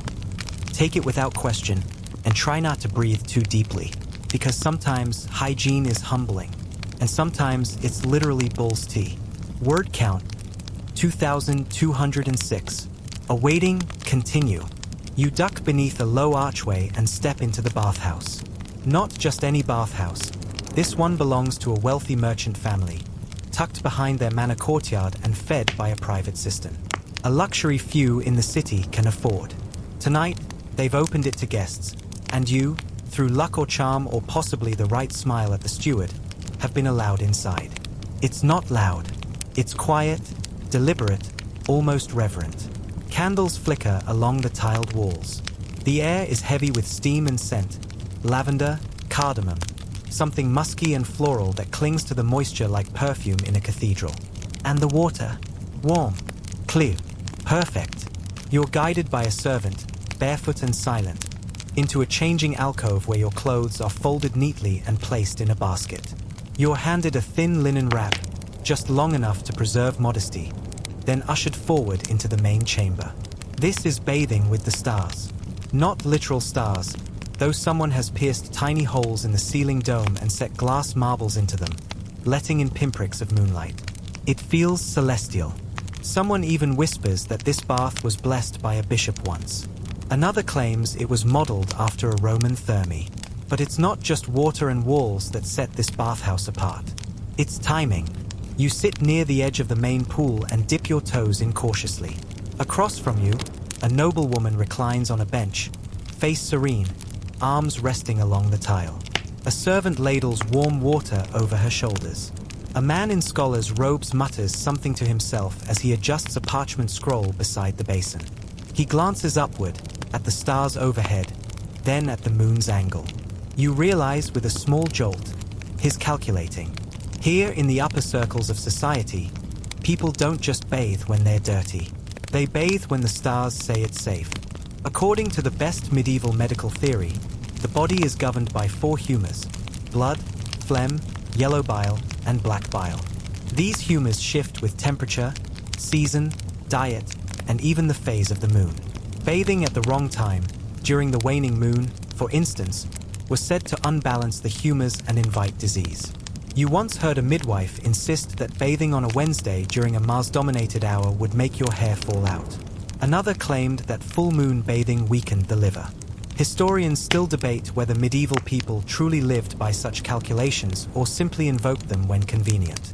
But in places like this, where wealth buys time and superstition masquerades as science, the belief is strong. You ease into the water. It envelops you like silk. For a moment, your eyes close. Every ache slips away. The warmth penetrates your joints, softens your back, loosens the grime you've carried for days. It is, quite simply, divine. And around you, others are also soaking, quiet, reflective, more ritual than recreation. A servant brings you a cup of warm, spiced wine. You sip slowly. Another offers a bowl of perfumed oil and a cloth. You wash your face. A girl, no older than 12, kneels beside you and gently combs out your hair with practiced hands. No one speaks loudly. This isn't the rowdy bathhouse of the lower town. There's no splashing, no drunken laughter, no flirtation. That happens elsewhere. This is a place of control, precision, measured indulgence. There's even an astrologer. He sits beside a small oil lamp near the foot of the pool, studying a brass chart of planetary positions. He's not officially attached to the bathhouse, but he's known to offer advice for a coin or two. Saturn rising tonight, he tells a merchant lady nearby. So avoid cold immersion. Only hot. She nods solemnly and asks for more coals in her tub. You can't help but chuckle softly. You're halfway between skepticism and belief. You've seen men die with clean hands and women live to 90 without ever washing below the knees. But still, if it feels good, and it smells better, and it brings a moment of peace, why not believe? After your soak, you're led to a side chamber where towels have been warmed over embers. You dry slowly, skin tingling from the rinse. Another servant dusts your arms with a light powder of orris root. It smells like violets and rain. You're given a fresh tunic, plain but clean, and your old clothes, folded and lightly scented with lemon leaves. You thank the attendants and step back into the night. The air is cool against your damp hair. The stars overhead feel closer now, as if the dome of the bathhouse has followed you out into the open sky. You walk slowly, lighter than before, your footsteps soft on the cobblestones. You still have dust under your nails and calluses on your feet, but something has changed. You are not just clean. You are aligned. With the water, with the air, maybe even with the stars. You pass a group of laborists heading to the alehouse, loud and muddy from the day's work. One wrinkles his nose as you pass and mutters, "Smells like court." You smile but don't turn around, because tonight, you do. And for once, it feels like the stars smiled back. You arrive just in time to see the linen fly. It arcs through the morning air with a surprisingly graceful motion, arms outstretched, fluttering like a wounded dove, before landing squarely in the public fountain with a muted splat. A heartbeat later, a woman screams, not from pain, but from embarrassment. She scrambles down the stone steps, slippers slapping the pavement, and wades ankle-deep into the clear water. Too late. A watchman has seen her, and now everyone has. You're standing on the edge of the town square, watching the drama unfold with a sense of mingled pity and fascination. This is the 4th time this month someone's been fined for using the fountain as a laundry bin. Not even discreetly, mind you, just tossing dirty linen in like it's a backyard washtub. The town laws are clear. The fountain is for drinking, for drawing clean water, for filling pitchers to carry back to kitchens and cookshops. It is not, under any circumstances, to be fouled by undergarments or chamber pot cloths. The fine is half a silver penny, steep enough to sting but not ruinous. The punishment is worse, public shaming. The town scribe writes her name on a board outside the council hall. Her neighbors will whisper. They'll notice if she rinses her aprons outside again. She drags the sodden linen from the fountain and slinks off into a side alley, red-faced and dripping. You've been warned yourself. Once, when traveling through a hill village, you stopped to rinse your feet in a roadside trough, only to be chased off by a butcher waving a cleaver and yelling something about holy water and cursed heels. You learned quickly water has rules. In the countryside, there's freedom. A stream is a stream. If no one's watching, you can wash your hair, your shirt, your child, all in the same bend. But in town, everything is watched. And water, especially the clean kind, is precious and protected. Historians often point to these local ordinances, preserved in dusty town charters and scribbled marginalia, as proof that medieval communities did care about hygiene. Not for the sake of modern cleanliness, but for order, for hierarchy, for reputation. Clean water meant health, status, control. Dirty it, and you dirted more than cloth, you stained the entire social fabric. You pass a well where a young boy is filling a jug. His hands are black with soot from the smithy. He looks over his shoulder, then wipes them on his tunic before grabbing the bucket rope. You catch his eye. He grins. You say nothing, because who hasn't cheated? You've done it. Rinsed your face in a rain barrel meant for brewing. Used the friary's gutter during a midnight walk when nature called. Dipped a lice comb into a clean basin because you couldn't bear to reapply rosemary rinse without a wash. Everyone bends the rules sometimes, but some do more than bend. You once knew a washerwoman who made a business out of accidental soaks. dropping noblemen's undergarments into the miller's stream and claiming ignorance. She charged double for the rush cleaning. Then someone saw her wringing out a doublet beside the bishop's garden well. That was the end of that career. And then there's the matter of who gets punished. A noblewoman can air her sheets in the fountain square, and no one blinks. A cook's apprentice drips grease-stained water from her apron too close to the baker's basin? That's a scandal. The laws are written the same, but enforced differently. As always, you recall a merchant's wife, dressed in blue velvet, hair braided with silver thread, who once soaked her feet in the town's clean water trough during a festival. "For my swelling," she explained, waving off the crowd. No one fined her. The steward helped her out. But when a tanner's daughter tried to wash her laundry in the same trough a week later, fined twice. You wonder if this is why some women wash in secret. You've heard the whispers that a group of midwives use a hidden spring in the hills, that they bring moss soap and moon milk powder and scrub until their hands are raw. Not because they're dirty, but because they need the control. Because clean, for them, isn't about being seen. It's about being free. You return to the square that evening, and the fountain is still burbling. A fresh bouquet of wildflowers floats in its basin. An apology, perhaps, or a dare. A few children splash water at each other, until a stern-faced alderman scolds them for defiling the people's purity. They scatter. You sip from your own flask. Rainwater, filtered through charcoal and cloth. Not town water, not rule-breaking, just safe. You watch the sky turn from gray to gold, the fountain gleaming in the last light, and you realize, in this world, hygiene is more than washing. It's law, it's reputation. It's a dance you do in public, half for show, half for need. And sometimes, if you're not careful, it's a fine and a wet tunic in front of 30 judgmental neighbors. The mud is glorious. Warm, squelching, toe-sucking mud that oozes up between your bare feet as you run, laughing, across the common path behind the hayrick. Your shift is already halfway splattered, and you know your mother will frown when she sees it, but not too much. She'll remember being young, once. She'll remember what it was like to run without shoes and not care what clung to your skin. You're spending the afternoon with a pack of children, cousins, neighbors, a boy with mismatched sleeves and a girl with a straw doll tied to her back. You're supposed to be helping gather kindling. Instead, you're chasing a piglet. This is medieval childhood. Mud, play, laughter, and very little hygiene. Not because your elders don't care, exactly, but because their priorities are different. Health? Yes. Safety? Sometimes. But clean hands and brushed hair? That's for feast days and funerals. Children are expected to be dirty. They're apprentices in grime. You recall being dunked in a barrel once. Rainwater, not warm, and scrubbed until your ears burned.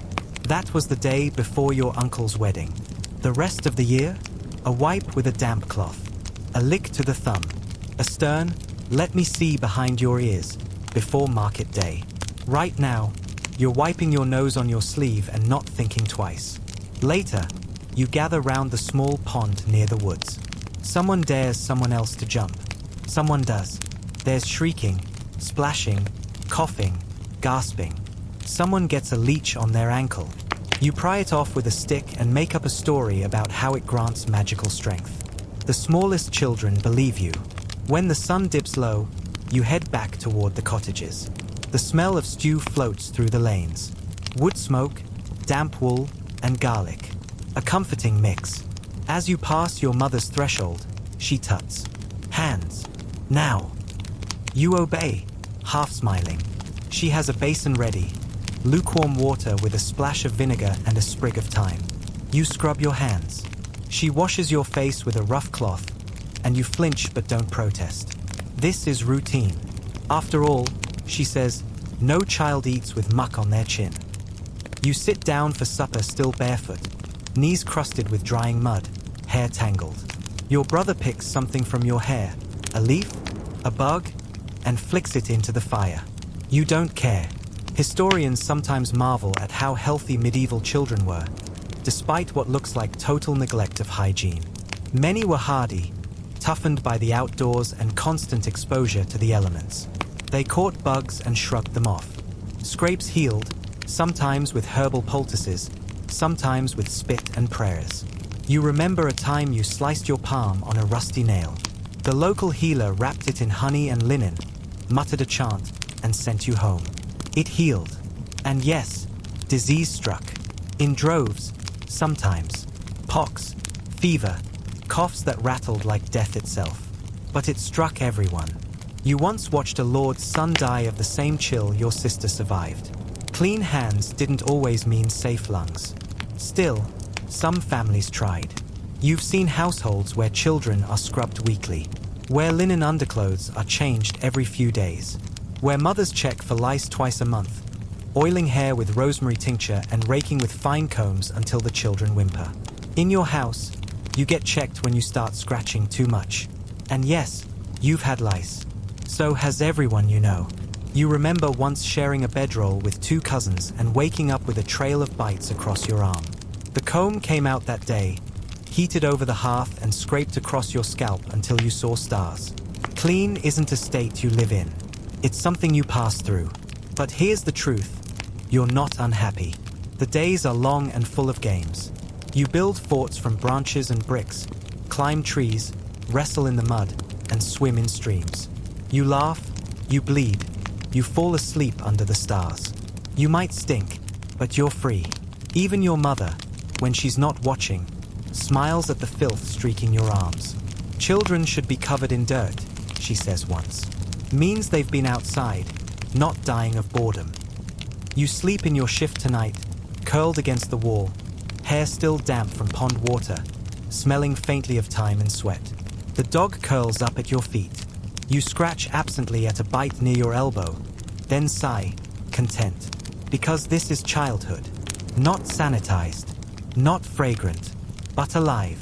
And in the morning, when the dew kisses your toes and the pigs squeal for scraps, you'll rise again, muddy, hungry, and grinning. You sit on the edge of a straw mattress, watching as the doctor laces his fingers thoughtfully behind his back. His robe is spotless. His hands are not. The patient on the pallet groans softly. A boy, maybe 14, his face slick with sweat, breath shallow. The wound on his arm festers, red, angry, rimmed with yellow crust. It's been 2 days since the woodcutter's son gashed himself on an iron nail, and now the fever's taken hold. You glance at the physician again. He hasn't washed his hands once. Not when he arrived. Not when he prodded the wound. Not even after using the same knife to scrape pus and slice a lemon for his own refreshment. You watch, a strange twist in your stomach, as he moves to his satchel without the faintest nod to water or cloth. This is medieval medicine. Not uncaring, not evil, but governed by a logic very different from yours. You grew up believing washing hands made things cleaner, safer. But this man, trained at one of the finest universities in Christendom, has been taught something else entirely. According to Galenic theory, disease comes from within imbalanced humors, corrupted vapors, planetary misalignments. Dirt? That's cosmetic. And washing your hands? That's something barbers do. You've seen it before. Bath attendants scrub with vigor. Midwives wash between births. Even butchers rinse before carving. But the doctor, the man of letters, he handles wounds with reverence, with precision, and with bare fingers stained from yesterday's poultice. He opens a vial and sprinkles powder into the wound, dried wormwood and powdered myrrh. The boy whimpers. The doctor nods with satisfaction. Now we wait, he says, and covers the arm with a cloth that doesn't look entirely clean. You help reposition the patient. His skin is hot, slick. You want to rinse your hands, but the doctor is still watching. You wipe them on your tunic instead, knowing it won't help. Later, you ask him about washing. He raises an eyebrow. Why? To keep from spreading it, you say carefully. He smiles, like a teacher faced with an eager but foolish pupil. Illness is not spread by touch, he says. It is carried in the air, in the stars, in the soul's displeasure. A wound festers because the humors are trapped. Washing has nothing to do with it. Historians still argue whether all physicians truly believed that, or if some quietly adjusted their habits. There are accounts, rare but real, of doctors who insisted on clean instruments, fresh linens, open air. But more often, the emphasis was on balance. Apply a warm compress to draw out yellow bile. Bleed the patient to calm the overexcited blood. Apply leeches behind the ears to quiet a disturbed spirit. You remember seeing a physician in a cathedral town once. He wore gloves, oddly enough, not because he feared contagion, but because he didn't want to get salve on his rings. You've seen barber surgeons with cleaner hands than their more learned peers. They may lack Latin, but they rinse their razors in wine. Sometimes they even boil them. You think of that now, as the doctor prepares a tincture using a spoon that's never been washed. He hands it to the boy's mother, who accepts it without question. Faith in education runs deep. He turns to you next. Have the floor swept. Burn sage to purify the air. He must not inhale bad vapors. You do as you're told. You sweep. You scatter sage. You open a shutter. But when no one's looking, you also fetch a bucket of water, wash your hands with ash and vinegar, and rinse the cloth that covered the wound. You don't know if it will help, but it feels like it might, because even if you don't know about bacteria or microbes or antiseptic, you do know that clean fingers feel different, that wounds smell worse when left untouched, that a cloth dipped in wine works better than one reused from the sickbed. Your mother told you once that some things need no teaching, only remembering. You think of that now, kneeling beside the boy, changing the bandage again when the physician isn't watching. The fever has risen. You fan him gently and whisper a prayer, not to drive out vapors, but to grant him peace. You don't hate the doctor. He means well. He's learned what the best minds could teach. But sometimes you wonder what would happen if he just washed. Hello, dear listener. Speak as he Tonight we travel back to a world where his sandals scuffed quietly across the flagstones. It was, and the faint jingling of his rosary echoes through the cool, just enough clean air. You're about to step among these high walls and creeping vines. Not as a noble in shining everything armor, feels measured, but as someone far more common, as if the dust itself knows better than to settle. Smells very much like their surroundings. This is not the first straw-stuffed mattress beneath you scratches your skin as the first light of dawn filters through a hole in the while the outside world may curled beside the hearth single room cottage, superstition your thin will blanket the stars with your own breath. In this place, ever-present discipline. A rhythm. A layered blend of yesterday's onion stew, but forgot, unwashed bodies. You pass a doorway leading to the lavatory, and the faintly sour tang of the chamber stone in the corner. With this is your life shaped like animal heads. Before you get comfortable, into deep take a moment to like the video and subscribe. Nearby, but only if you genuinely enjoy what I do here and want to be part of this growing community of curious night travelers. The air while you're at faintly of rosemary. Drop a comment below telling me where you're listening from and what time it is there. There is silence. I always love seeing how far and wide these little midnight journeys are reaching. Toward a stone bench, from quiet bedrooms to late night study sessions to peaceful no need for words.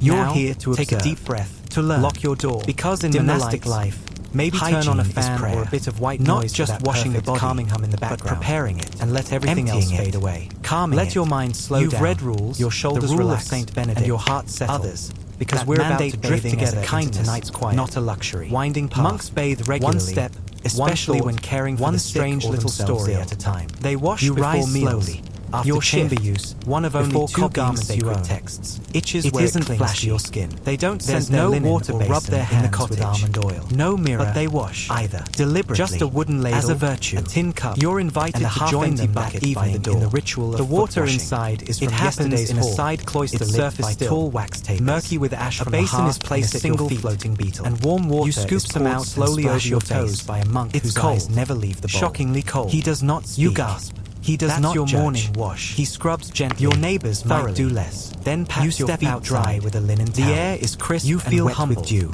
And around you, emotional. Other cottages there's a tenderness lazily from their thatched not roof. Sensual, somewhere not even nearby. Personal.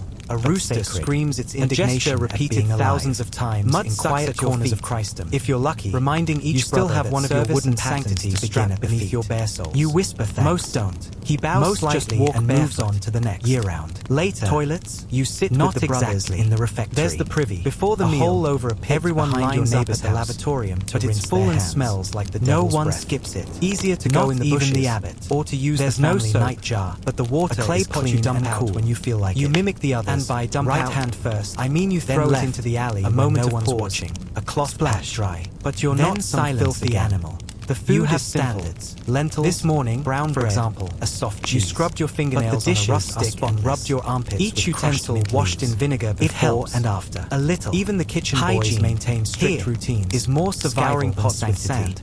Back soaking clods in lye. You gather keeping the refuse well outside the cloister walls. Historians still argue whether monastic hygiene was driven by medical knowledge or religious root. So you work on the influence of Roman bathing customs. It stings your gums, preserved in abbeys and scriptoria. Others claim it was penance. Your teeth, that scrubbing the body symbolized some already missing. And you're barely come 25. To believe it's simpler. But that's normal. Monks wash because no one has perfect teeth unless they're in a world full of hunger for a bishop's tomb. Rot. You've heard people in the capital they bleach their smiles with vinegar, but they can scrub a floor. Then again, they can wash a foot. You've also heard that they can trim the nails of a dying brother and make sure he leaves the world cleaner whether medieval people cared about their teeth to a guest cell that night.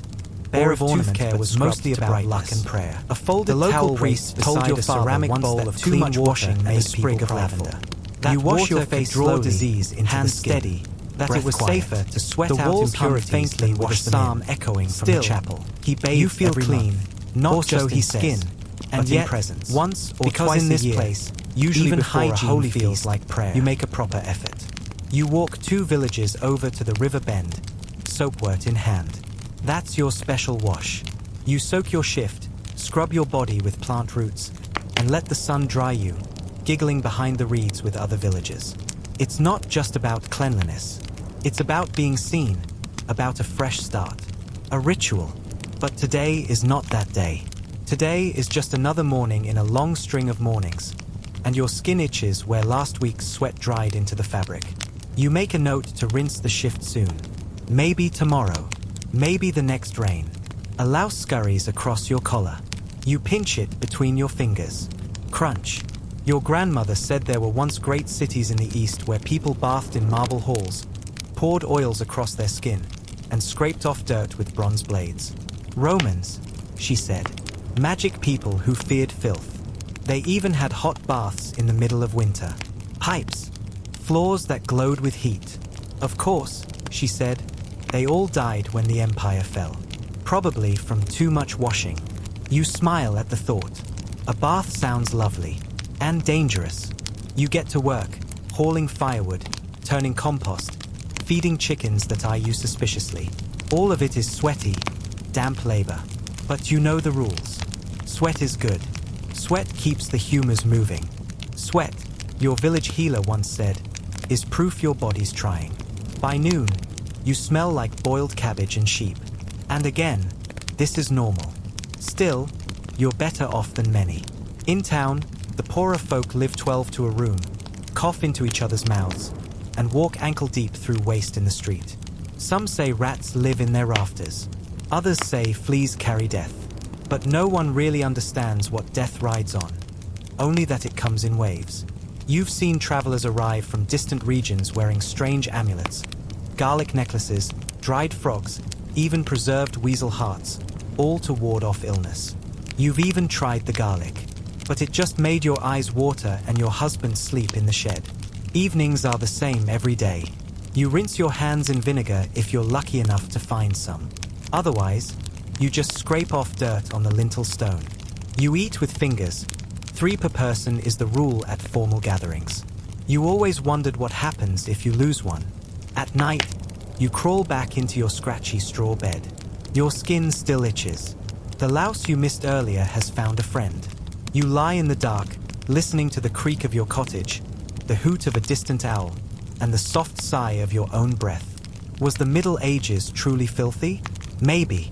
But from here, snuggled deep in your unwashed linen, heartbeat slowing, a moonbeam dancing on the wall, you feel strangely comforted.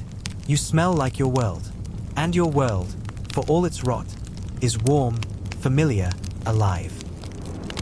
The summer fair smells like meat, sweat, and miracles. You walk through it slowly, weaving between booths hung with ribbons, chickens in cages, sausage rolls glistening on coals. There's mud underfoot and something suspiciously sticky clinging to your heel, but no one seems to care. Everyone is loud, joyful, covered in dust and crumbs and, frequently, each other. This is not a place for the faint of nose, or for clean sleeves. You pass a juggler whose shirt is stained with wine, a brewer with yeast on her elbows, and a fishmonger hawking eels from a barrel that looks like it hasn't been rinsed since Easter. A woman selling honey cakes offers you a sticky sample on the end of a dagger. You accept.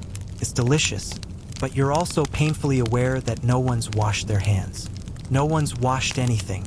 And that, dear listener, is because at festivals, fairs, and feast days, hygiene isn't just suspended, it's obliterated. You think back to this morning.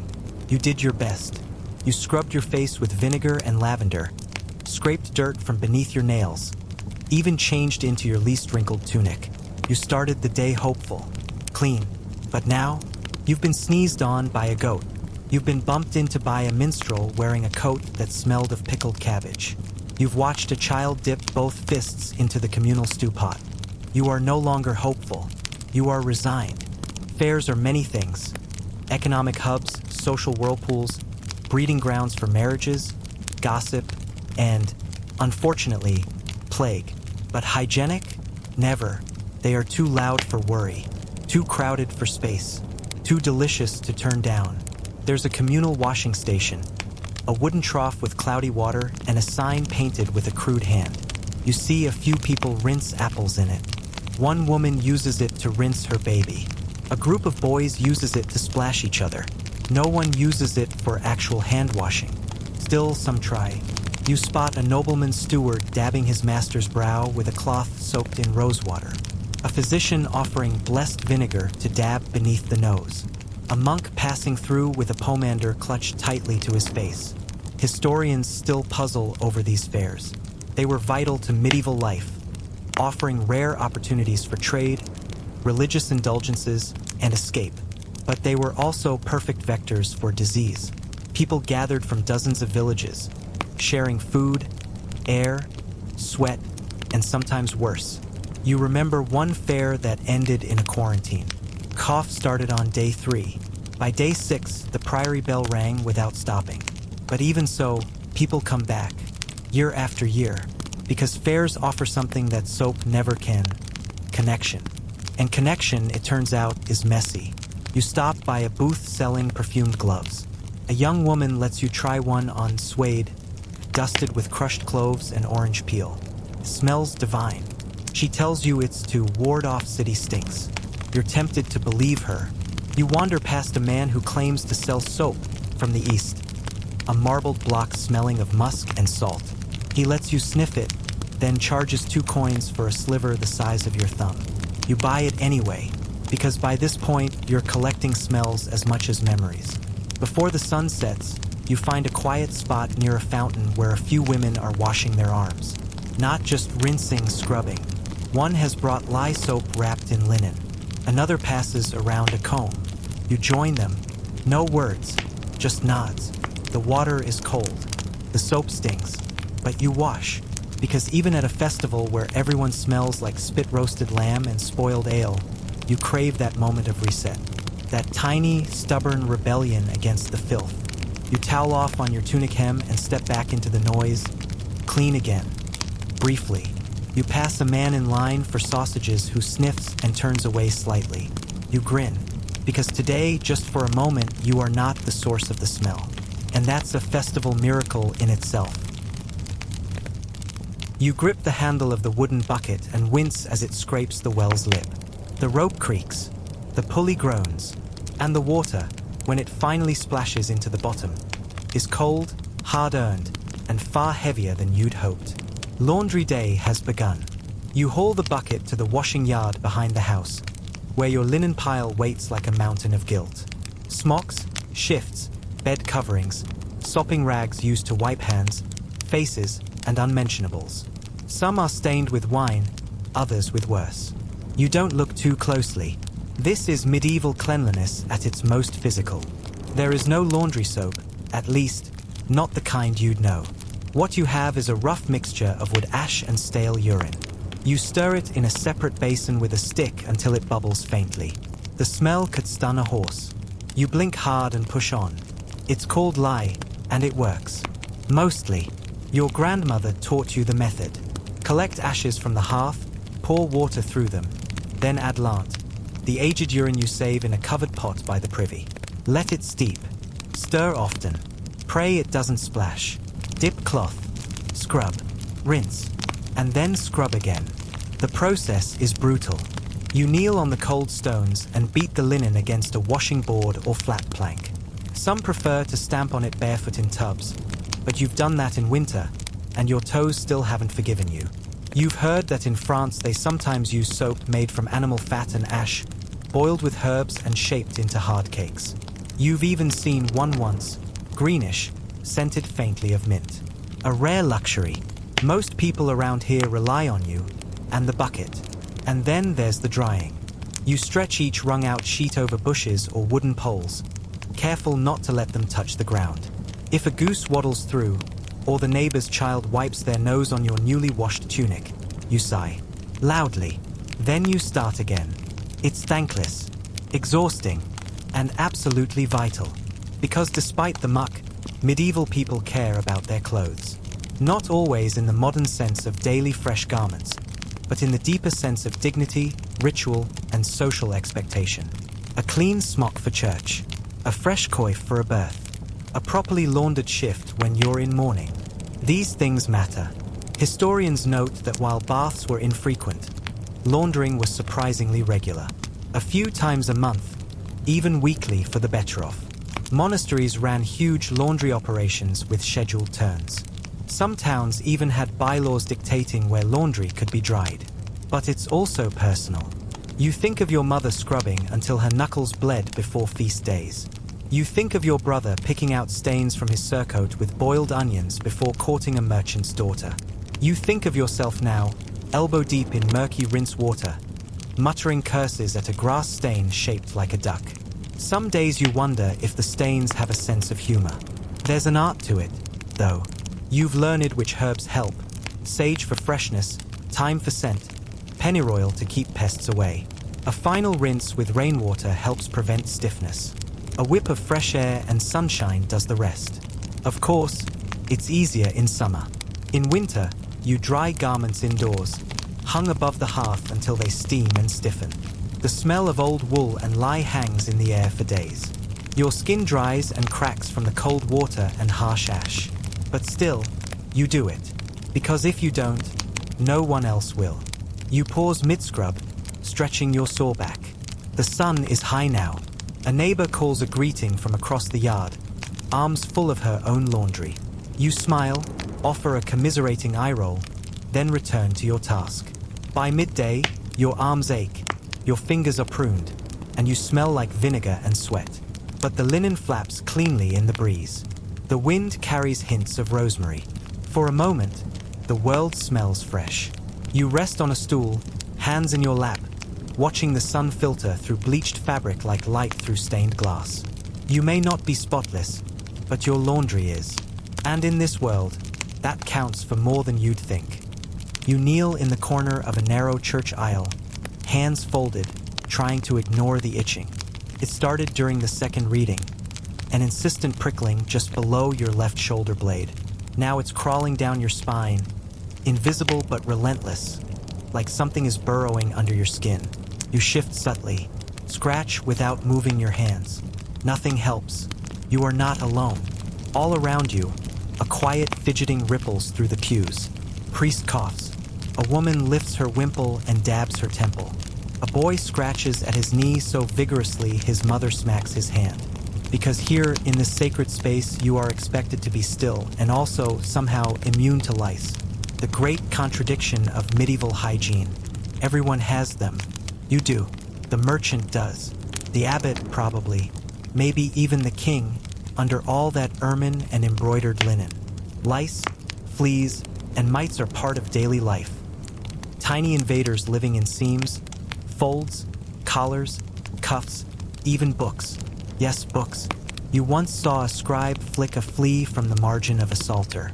And while people really try, to stay ahead of the infestation, the odds are never in your favor. The tools are few. There's the knit comb, fine-toothed and punishing. Heat it over the fire, rake it slowly through the hair, and wince with every pull. Or there's the vinegar rinse, stinging and eye-watering. Some swear by rosemary steeped in wine. Others use ashes. Some just shave everything off, a dramatic but effective choice. You tried that once. Looked like a monk.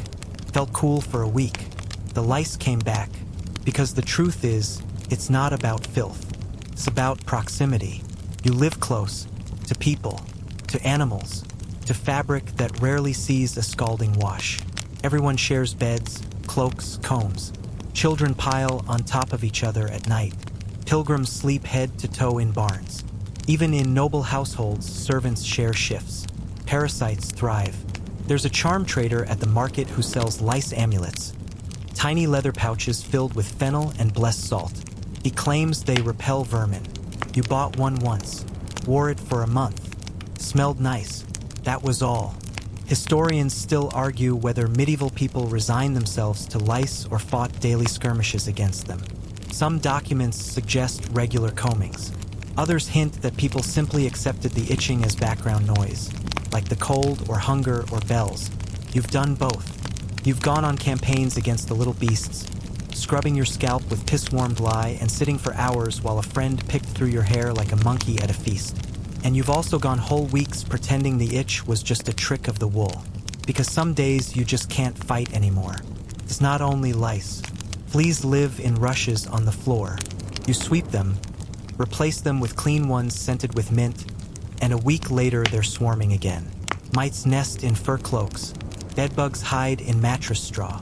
You once woke up with a bite so swollen you thought it was a boil. Still, you try. You hang your cloak in the sun, flip your mattress, burn pine branches in your sleeping room. Sometimes you add pennyroyal or tansy to your wash water. You sew lavender into your headband. You leave your boots outside the door, though a rat once made off with one. Tonight, after supper, you'll take a bowl of warm water behind the hearth and wash your feet. You'll check your ankles for bites. You'll comb your hair and, if you're brave, your eyebrows. You'll change into your clean shift, which only smells faintly of garlic now. And as you lie on your back on a straw mattress beside two snoring cousins and one cat, you'll feel the tiny, crawling whisper of something on your calf. You'll sigh, you'll scratch, and you'll sleep anyway, because this is life. Not louse-free, not pristine, but lived. And the itch, you'll handle it tomorrow. It starts with a smell. Not a foul one, not exactly. More like damp wool, tallow smoke, and salt meat long past its prime. You've smelled worse. You've been worse. But something about this particular blend, in this particular room, makes your stomach twist gently in protest. You're in the top chamber of a roadside inn, pressed shoulder to shoulder with 6 others. The ceiling is low. The air is thick. One of the men near the window has taken off his boots, and everyone is too polite, or too exhausted, to comment. This is your bed for the night. It's a shared straw mattress stretched across the floor, patched with coarse linen, riddled with lumps. You're told the innkeeper replaces the straw twice a year, which explains the curious ecosystem now thriving beneath the cloth. You set down your pack, tug off your own boots, and try not to notice the sheen on your neighbor's feet. Because tonight, comfort is not the goal. Survival is. You don't expect cleanliness. That was left behind with the cloister wash basins and the merchant's private bathhouse. On the road, cleanliness is a luxury you trade for distance, speed, or the promise of warm broth at a tavern. Still, you manage a ritual. From your satchel, you pull a tiny bundle wrapped in cloth, a sliver of soap, an old comb, and a rag steeped in vinegar. You wipe your face, your neck, the insides of your wrists. You scrub your hands until the day's grime lifts in streaks. Your neighbor watches, impressed or confused. You're not sure. Then you rinse your mouth with water from your flask, spit into the corner hearth, and feel almost new. Almost. Because no matter how clean you are, the world is not. You lie back. The ceiling is cracked. The rushes on the floor haven't been swept in a week. A spider the size of a walnut makes a slow descent from the rafters. Someone coughs. Someone else snores. A child whimpers in her sleep.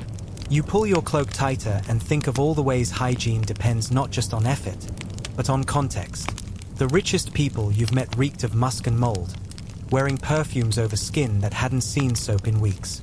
The poorest woman you know boiled her rags with sage every night and had hands that smelled like lemon balm and iron.